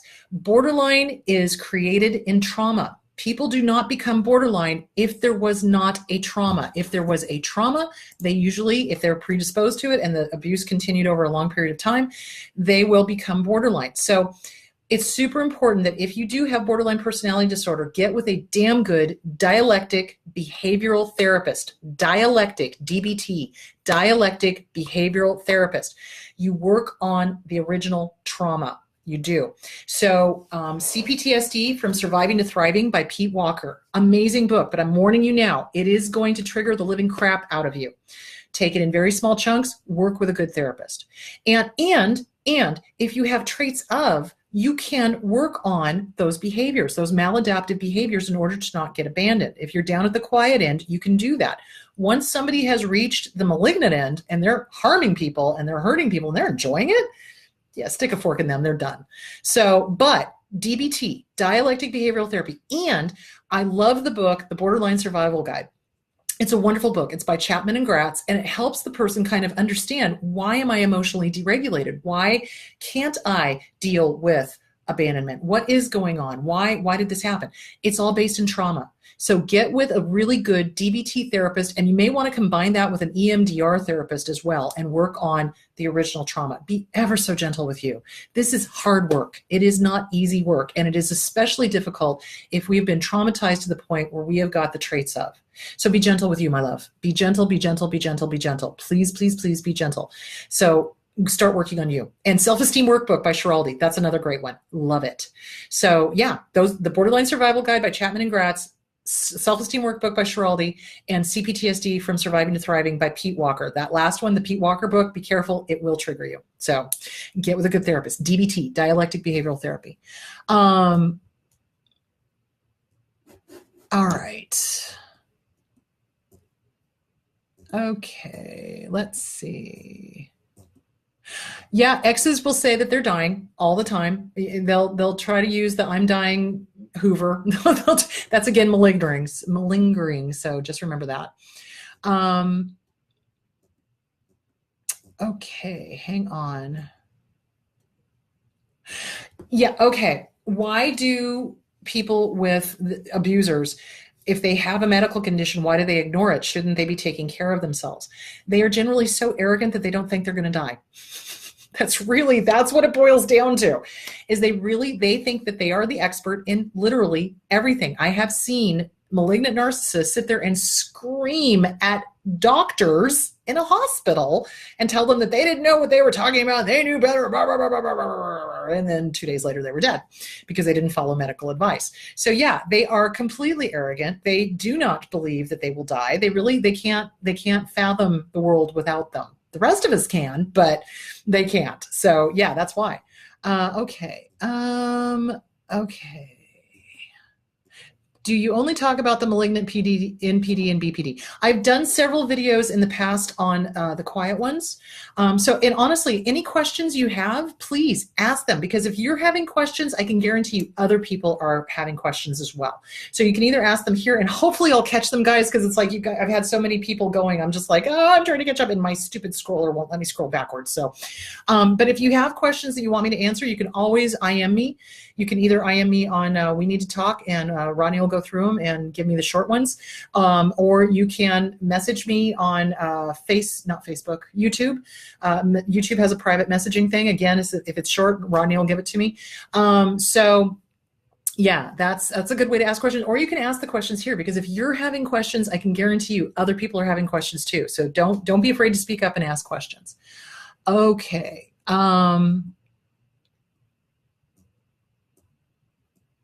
And I use a lot of humor, guys. I do. Juliet is pointing this out. I use a lot of humor because that's what helps people heal. If you're laughing, you're learning, because your dopamines and endorphins are being stimulated, and it's associating it with the new information, which means it's more likely to stick. There's a reason, there's a method to my madness. This is why I do comedy while I'm doing teaching, so that it sticks. And it doesn't have to be the 200 times of hearing it. So that's why I do what I do. Okay, what about when you've been traumatized while doing what you love? That is common. So that is a common thing that abusers will do, is they'll ruin it. They'll ruin it. They'll absolutely ruin it. So you are going to probably have to do some desensitization therapy. In other words, getting somebody you really, really trust and who knows you well to go out and start doing the things with you that you loved, where you got traumatized. And yes, you're going to have flashbacks. Absolutely. PTSD, CPTSD. You're going to have those feelings. You're going to have those emotions, but you kind of press through them and you keep reminding yourself, hey, I'm here in the here and now. Hello, amygdala. Hello, amygdala. Remember the amygdala? The amygdala is not very bright. Remember that? So the amygdala remembers stuff. The amygdala cannot tell the difference. This is a little almond-shaped organ that sits about an inch inside of each ear. It cannot tell the difference between a real threat, a thought about a real threat, a future threat, an emotional threat, a thought about an emotional threat, a past threat. It all feels like it's happening here and now. So when the what if happens, you have to be like, nope, thank you, amygdala. What is right here, right now, right here, right now. I am right here, right now, right here, right now. And hopefully your friend that comes with you can help you stay in the present moment if you start to flashback. And then you start doing it again until you can get to the point where you love what you used to love before you got traumatized. Will that trigger always be there? Yeah, but it gets a lot less, because once you've mastered it, it's like you're good to go. You're good to go. It's like, yeah, so what? Okay, hello, trigger. Yeah, have a nice day. Bye-bye. I'm not inviting you in for coffee. Go play with Harold, the pink elephant in the corner of the living room. Bye-bye. Do you see where I'm going with that?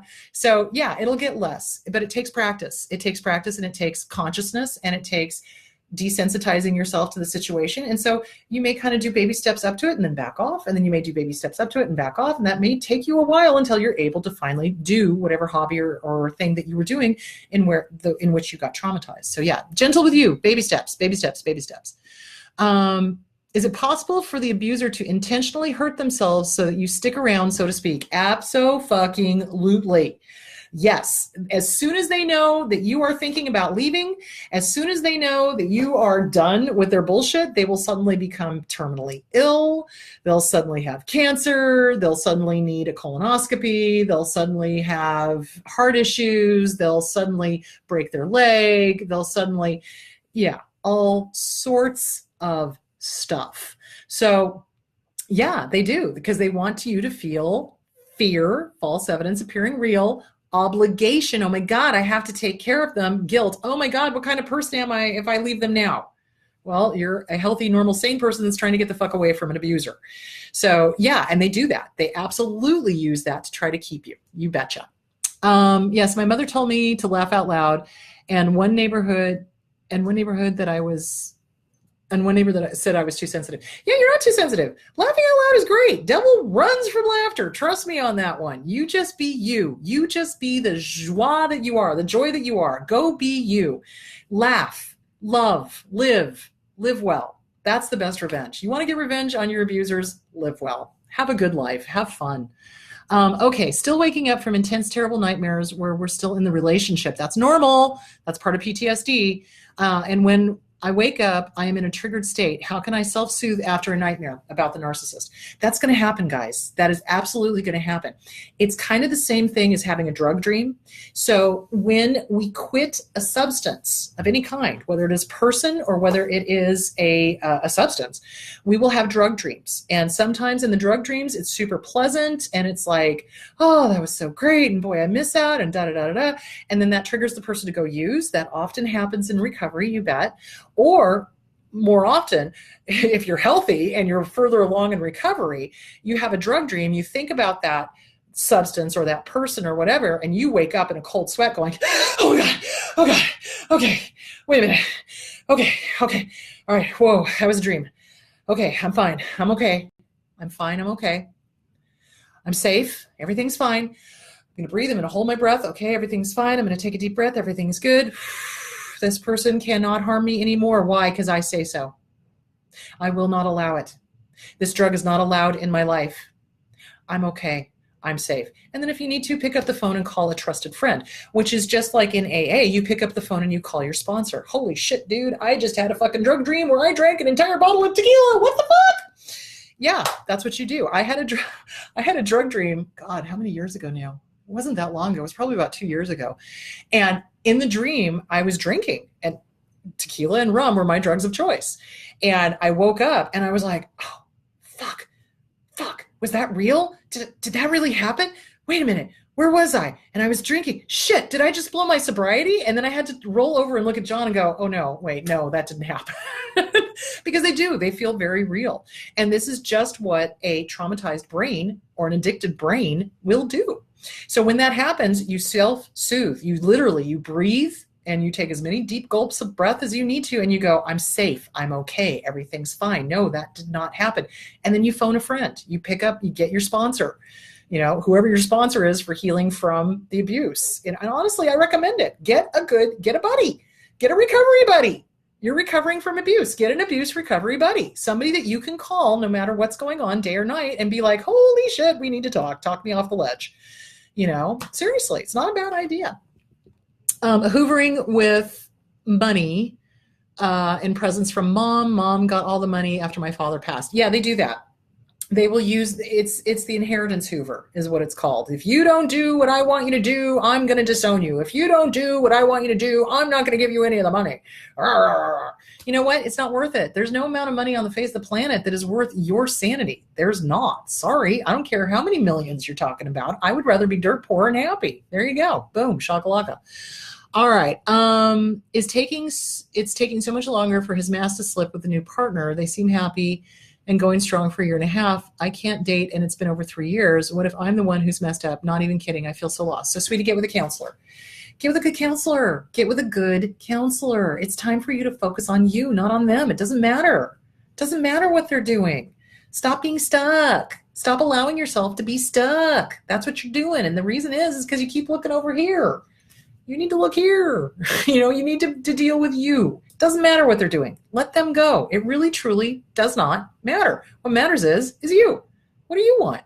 What are your needs? What are your wants? What was your hobby? What did you like doing? Go focus on you. Get with a good therapist. Start working on the self-esteem because it's all based in self-esteem. People who love themselves take care of themselves, and people who take care of themselves don't have time for hate. They just don't. What are you going to do without me? You'll never find anyone to love me. Yeah, that's a common thing that they say. What can we do to protect ourselves when the courts deny a restraining order or an order of protection? Is there much of a difference between the two? He is highly manipulative and tactical with his stalking. He always tries when there are no witnesses. Basically, you just document, you just keep documenting, and you keep going back to the court, and anytime you get any sort of evidence, you go back to the court. You just do. And you just keep asking for it. And, and what you may want to do is you may want to start involving the media. It's like, isn't it interesting that this court absolutely refuses to protect victims of domestic violence? I wonder what's up with that. You do things like you get as many eyes on it as you possibly can. Abso-freaking-lutely. And you take self-defense courses. You know how to drop a 350-pound man. You do. Or you carry conceal if you can. In Arizona, you can carry and conceal. And I do. Or you get mace. Or you tell as many people as you can. Get as many eyes on this issue as possible. You report every single time they create a false persona. You do whatever you need to do. Abso-freaking-lutely.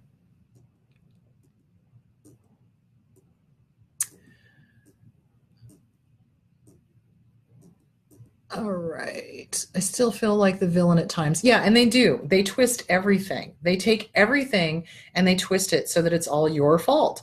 And that's not normal. That's not real. Because honestly, in this world, it takes, everybody's energy to make things happen. So they've got their part in it. You're not the villain. So don't even feel that way. It's okay to keep putting one foot in front of the other, and it's okay to keep moving forward. You'll be okay. Yeah, absolutely. Thank you, Victoria. That was beautiful. And that's perfect. And giving ourselves permission to heal is huge. That's really what it's about. It's all about giving ourselves permission, working with that inner child, assuring the inner child that it's okay, that it's safe, that it's all right, to be happy. Absolutely. Yeah, keep working on that. He kept gaslighting. You don't work on yourself. Meanwhile, he was cheating. I wanted to be confused over my own intuition. And that's what they do. They make us not trust our own gut, basically. And that's why the heart and the head and the heart will steer you wrong. The gut will never steer you wrong. Listen to your gut. And what they try to do is make us not listen to our gut and make us deny our gut. And that's why it's really important to start remembering, listen to your gut. Listen to your gut. Listen to the actions. Watch the actions, not the words. They can say the prettiest words in the universe. Oh, baby, I'm so sorry. It'll never happen again. I'll go to therapy. I'll change, blah, blah, blah, blah. But meanwhile, they're still cheating. They're still doing whatever it was they're doing. They're still spending all of your money. They're still, whatever it is that they're doing. Watch the actions.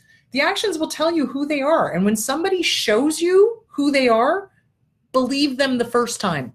Okay? Those speak louder than words. Actions speak louder than words.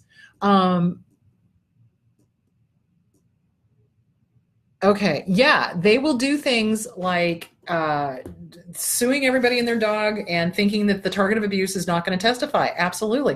This is another reason why you want to get a good therapist, because my notes are used in court. Absolutely. If I've got somebody who's in a domestic violence situation, my notes will be subpoenaed. They absolutely will. And I document everything that's going on.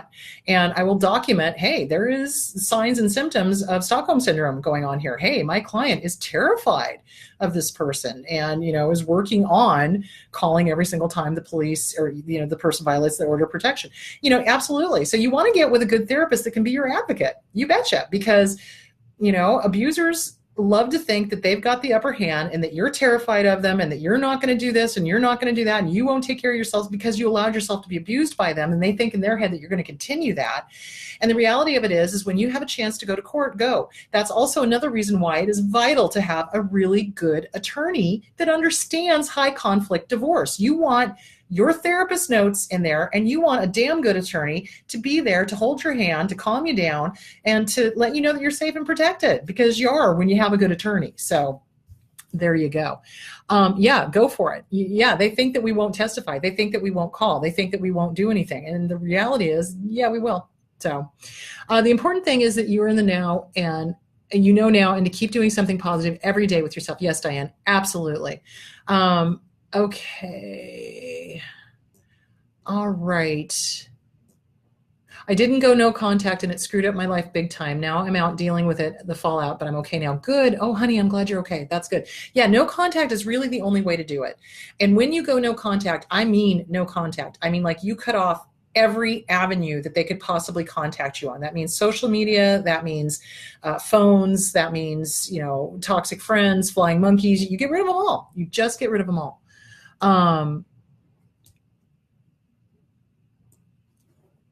Okay, hang on. Oh dear. Okay. So toxic family member, this is kind of long. So toxic family member that gaslights and tries to make this kid, I'm sorry, apologies. You look very young to me. This person go and stay with them in dog sitting instead of being able to take time for themselves. Oh dear. Oh dear. Okay. And so the family member that took care of this person is then doing the guilt tripping, saying, you owe me. You're going to take care of me when I get old. Sweetie, what I can tell you is you owe them nothing. You owe them nothing. If they are abusing you, if they are making you feeling fear, obligation, and guilt, if they are not helping you be healthy, if they are encouraging any sort of addiction, whether it's food addiction or a drug addiction or an abuse addiction or whatever, then this person is not good for you. And you are under no obligation to take care of them. You are not. If you were not related to them, would you have anything to do with them? If the answer is no, act accordingly. Abso-freaking-lutely. Okay. And get with a good therapist. Absolutely. Get rid of the guilt. You don't need it. You absolutely don't need it. How do you break the trauma bond? My emotional pain is overwhelming to me to the point of unhealthy thoughts. So the trauma bond is hard. It is, because we call up our abuser in an effort for our brain to get stimulated with the dopamines, endorphins, and serotonins. That's what we do. That's why we fantasize about them. That's why we talk about them. That's why we bring them up in our imagination, because we get that high. It's just like a heroin addict who passes out before they've actually injected, because the high, plump. That's what they do. And we kind of do the same thing. So it's a matter of thought stopping. Again, get with a really good therapist, work on thought stopping. It is a technique. So when the thought pops up, you go, yep, I see you, thought, and I am not going to let you in for coffee. Bye-bye, which is different from, oh my God, thought that I don't want to think about. Oh, okay, I'm going to resist it. I'm not going to think about it. I'm not going to think about it. I'm not going to think about it. What am I thinking about the whole time? I'm thinking about that one thought that I don't want to think about, rather than going, yep, I see you. Yeah, boy, my brain really, really wants to get high off of thinking the abuser. No, you know what? I'm going to let this go. It's not healthy for me. Bye-bye. A little different. So get with a good therapist and start working on that. Get CPTSD from Surviving to Thriving by Pete Walker. Get the PTSD workbook. That's another good one. And start working on all of this. Yeah, you can take screenshots of stuff. Take screenshots of all the fake personas. I've done that, and I'm doing that. And you do what you need to, and you keep everything in writing, guys. This is the most important thing. Do not accept phone calls from numbers you don't recognize. Do not accept phone calls from people you don't know.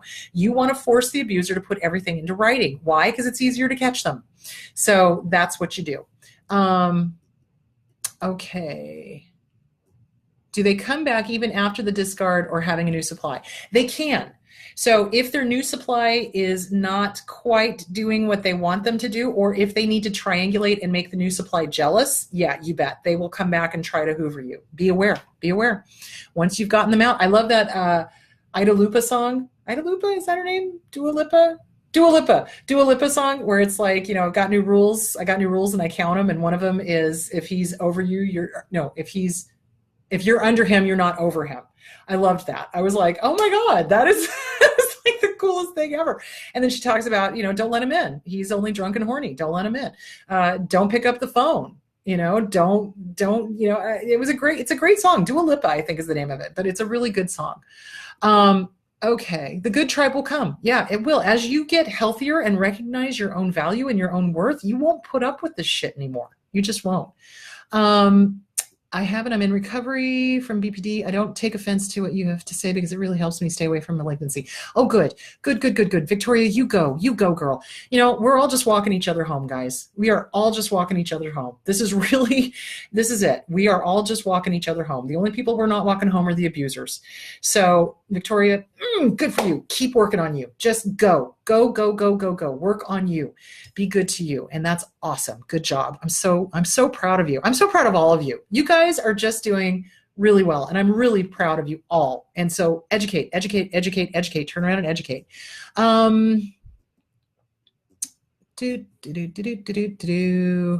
Yes. And not all, Joe. So one of the questions was last night was, do medical professionals not understand abuse? Do they not get domestic violence? No, they don't. They absolutely don't. They don't have any training in it. The medical field gets less than 3 weeks training in psychiatric issues. Anywhere between 3 and 6 weeks. And somebody laughed at me when I said 6 weeks. And I was like, oh shit, that sucks. I thought it was 3 to 6 weeks. No, it's 3 weeks or less in psychiatric stuff. They don't get all of this stuff. This is why it's so dicey. If you go into an emergency ward, you don't know who you're going to get. Are you going to get an abuser? Are you going to get somebody who hates women? Are you going to get somebody who hates men? Are you going to get they don't have the training. I think we should all start yelling loudly for training of the medical profession in these cases. They don't know how to diagnose. And psychopaths are charming. Think of Ted Bundy. He was charming. He charmed the socks off of people. People thought he was just a great, clean-cut kid. And in reality, he was murdering people left, right, and center. So, also, correction. Dr. Spock is not the one who encouraged child crying. I am so sorry for that. I want to thank, Tring, for telling me that. So, in the old days, in the child rearing, they used to allow children to just cry. And that's horrible. And that is, again, where some trauma comes up for us as abuse victims, because that trauma, that neglect, that abandonment happened in infancy when we were not picked up and comforted when we cried. So that's why that beginning part of the Inner Child Workbook is so important, because if your parents subscribe to that old school thing of just let them cry it out, oh, sweet baby Jesus. Yeah, you might find yourself getting triggered with some of that. And that beginning part of that Inner Child Workbook would be really good. So I want to thank Tren for that. Tring, I'm so sorry. I don't see you on here today, but thank you. Thank you for correcting me on that. That was great. Yeah, be gentle with you guys. Be gentle with you. You've got to, because there's 100,000 million people that would love to kick your ass. Don't you be one of them. Seriously, don't you be one of them. You be nice to you. You be gentle with you. You be kind to you. You say nice things about you to you. You do the mirror work. You do the journaling. You take care of yourself. You're worth it. Don't ever forget that.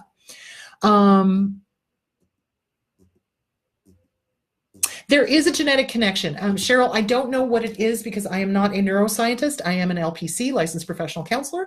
But there is a genetic connection because you can have an entire family that's got one sibling that might have narcissism or borderline, and then the other siblings don't. Why? There's got to be some sort of genetic connection. I just don't know what it is. Okay.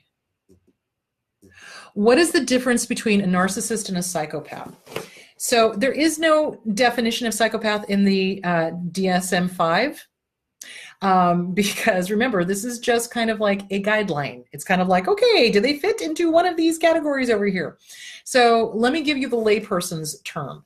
A narcissist is somebody who is demanding that their wishes be complied with. In fact, you know what? Let's just go through what a narcissist is, and then I'll throw in what the psychopathic behavior is.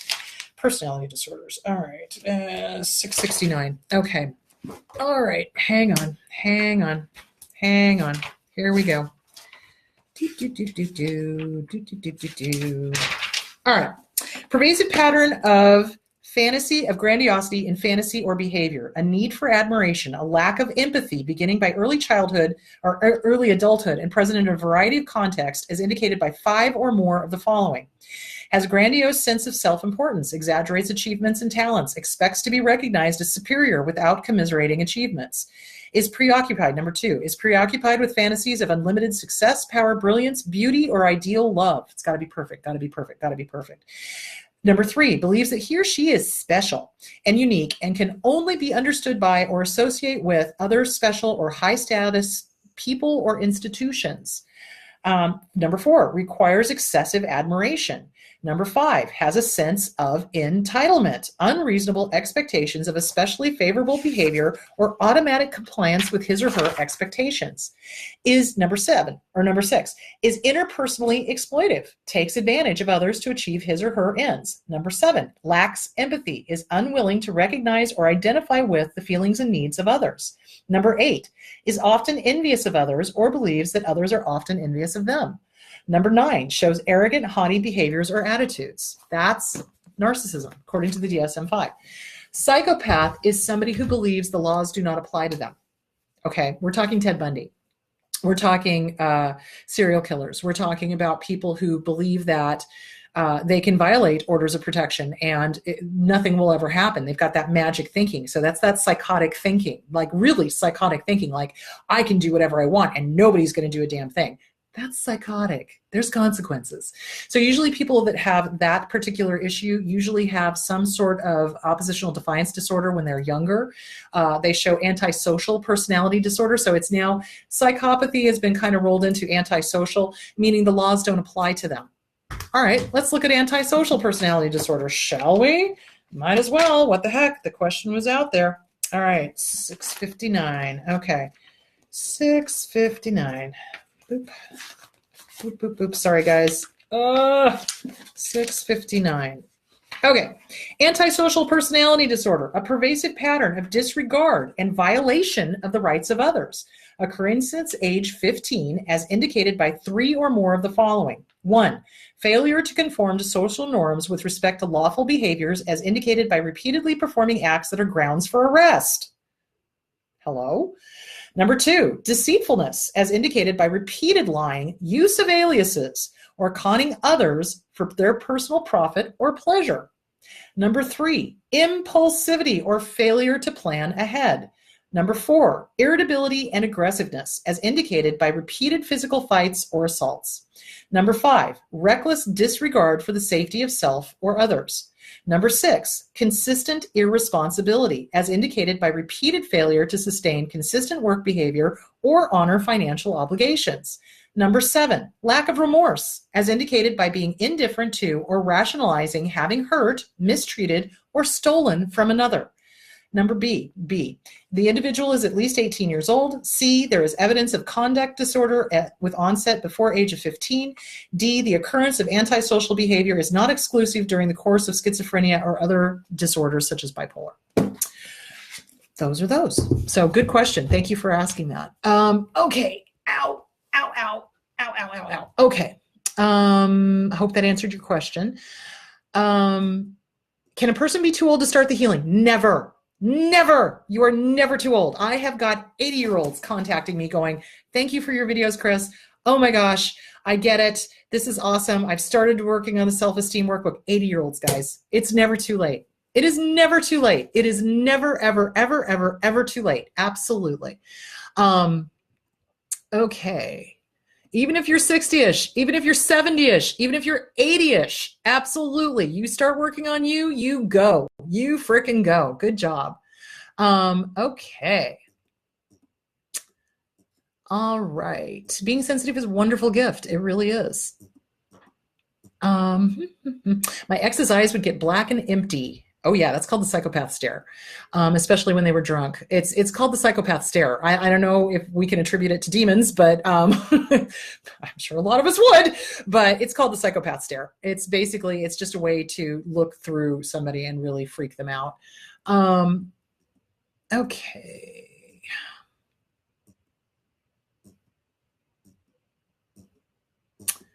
Okay, be easy on yourself, be gentle on yourself. Absolutely. Never too late. Absolutely. Is it common, almost 2 years no contact, and still think you see them at every turn? Yeah, it is, because we're afraid, and it's fear. And it's, actually not a bad idea to be aware and alert, because, they don't stop sometimes, guys, especially if they're like, obsessive X syndrome. They don't stop. They don't. So yeah, you need to be aware of your surroundings. And if you see them, you see them. And are you going to have that, oh my God reaction? Yeah, you are. And that's part of PTSD.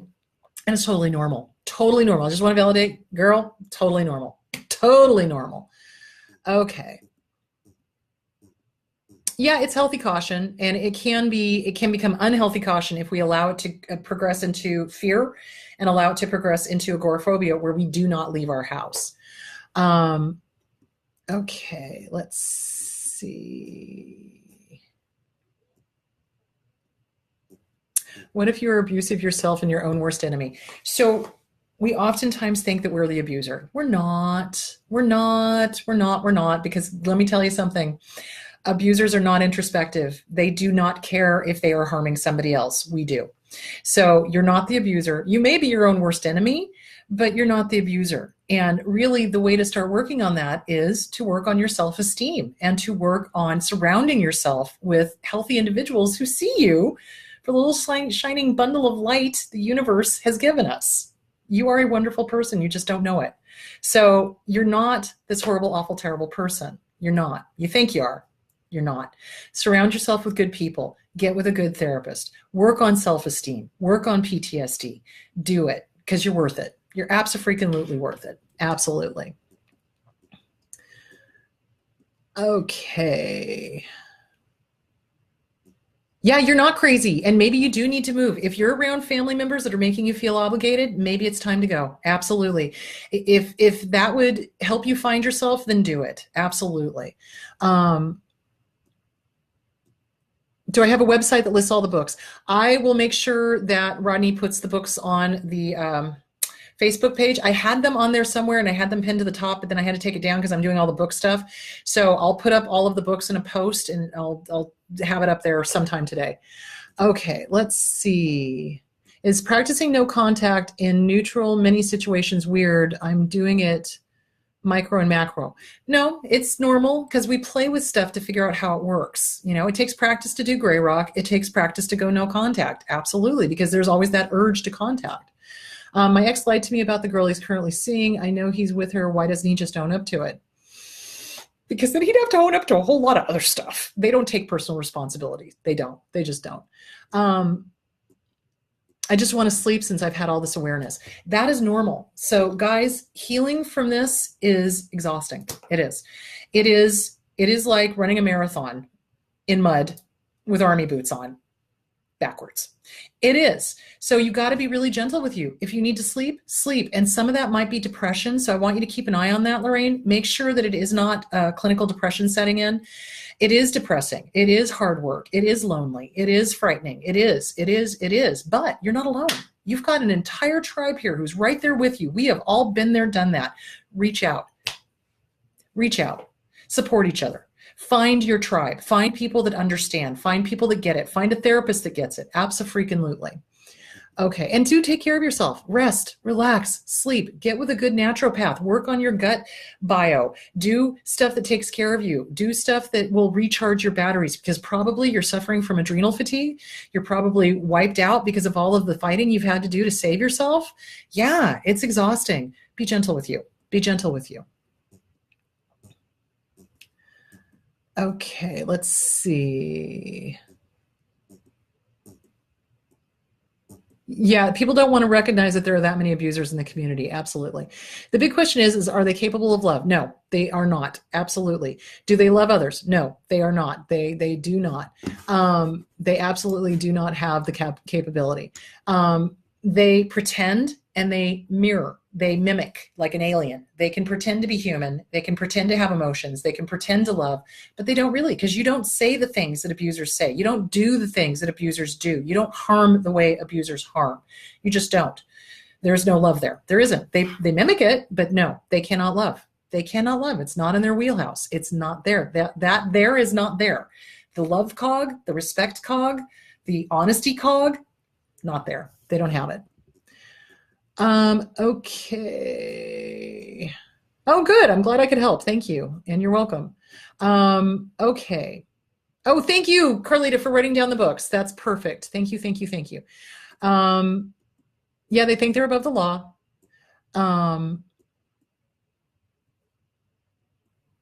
So what we do is we do look for role models. When I was at the Comic-Con, well, called the Phoenix Fest now because San Diego's being a bitch, we had Ming Na Wen was in, and so many young ladies stood up and said, oh my God, you're my role model. I came from this abusive house, but you were this strong, wonderful role model, and I want to be just like you. And they were in their 20s and 30s, and it broke my heart because there were so many young ladies that didn't have a good role model.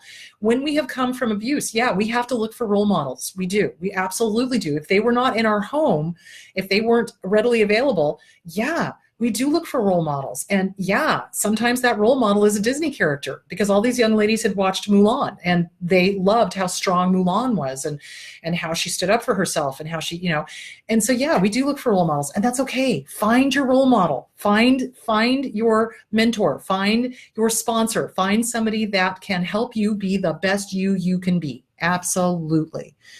Alrighty then.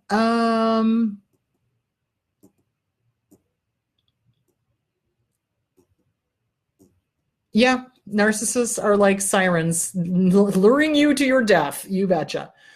All right. Okay. Yeah, Richard Grannon is awesome, guys. I cannot tell you enough to not just watch me, but watch Richard Grannon. Watch Kim Said. Watch Dana Morningstar. Watch Melanie Tanya Evans. Watch all of us, guys, because we're all going to hit it from different perspectives. We absolutely are. I take it from the more psychological point of view. Richie takes it from the more, life coaching point of view. Melanie Tanya Evans is a lot more metaphysical.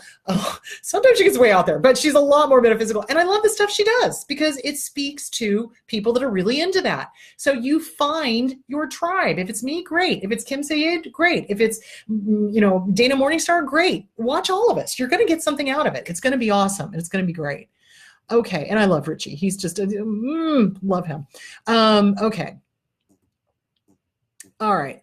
I want to being aware is good, but I don't want to have that asshat in my mind years down the road. And that's why you got to work on the trauma. That's why you got to work on the fear, because once you're no longer afraid, you're not always going to be looking over your shoulder. Once you get rid of the fear, they're not going to be in your head all the time. Okay. Yeah, the self-critic that Richie did. He did a whole thing on the inner self-critic. And I think it's for sale. I don't know how much it is, but go to Richie's website. I don't have it, but go to Richie's website and he does a whole thing on the inner self-critic. It's awesome. He's great. Okay.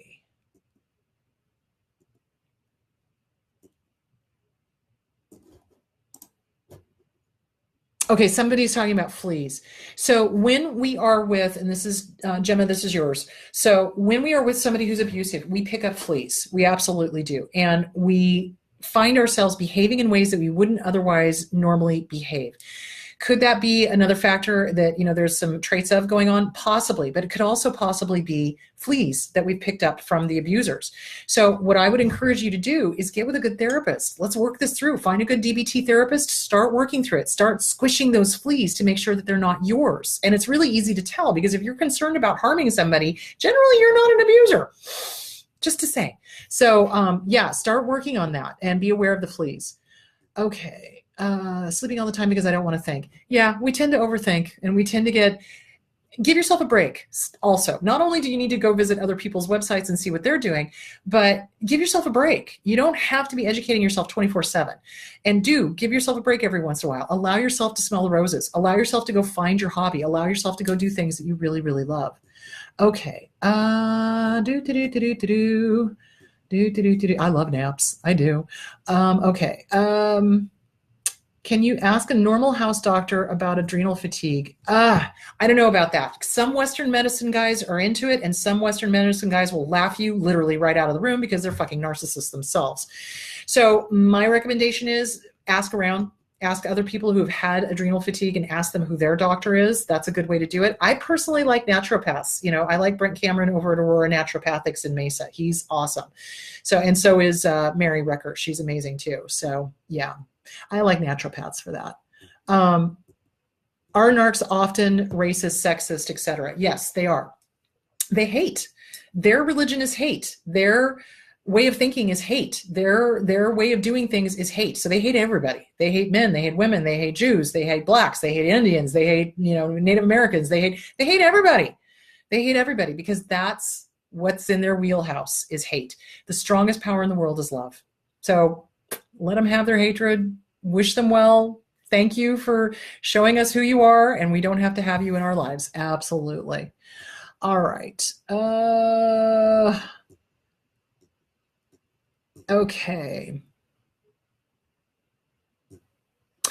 Yeah, they will propose on day one. They will move in a week later. That is absolutely in the abuser's handbook. Absolutely. All right, guys, it is 2:01. I have been doing this for 2 hours. I'm tired. My voice is going. Have a wonderful, wonderful week. I love you all. Keep going, guys. Keep going. I'm so damn proud of all of you. And just remember, we're all walking each other home. That's all we're doing. We're just walking each other home. So be gentle with you. Be kind to each other. Take care of yourselves and get your questions. IM me the questions. Share the heck out of this video. And I will probably talk to you sometime this week because I'm going to do another Q&A. All right. I'll talk to you later. Love you guys. Bye.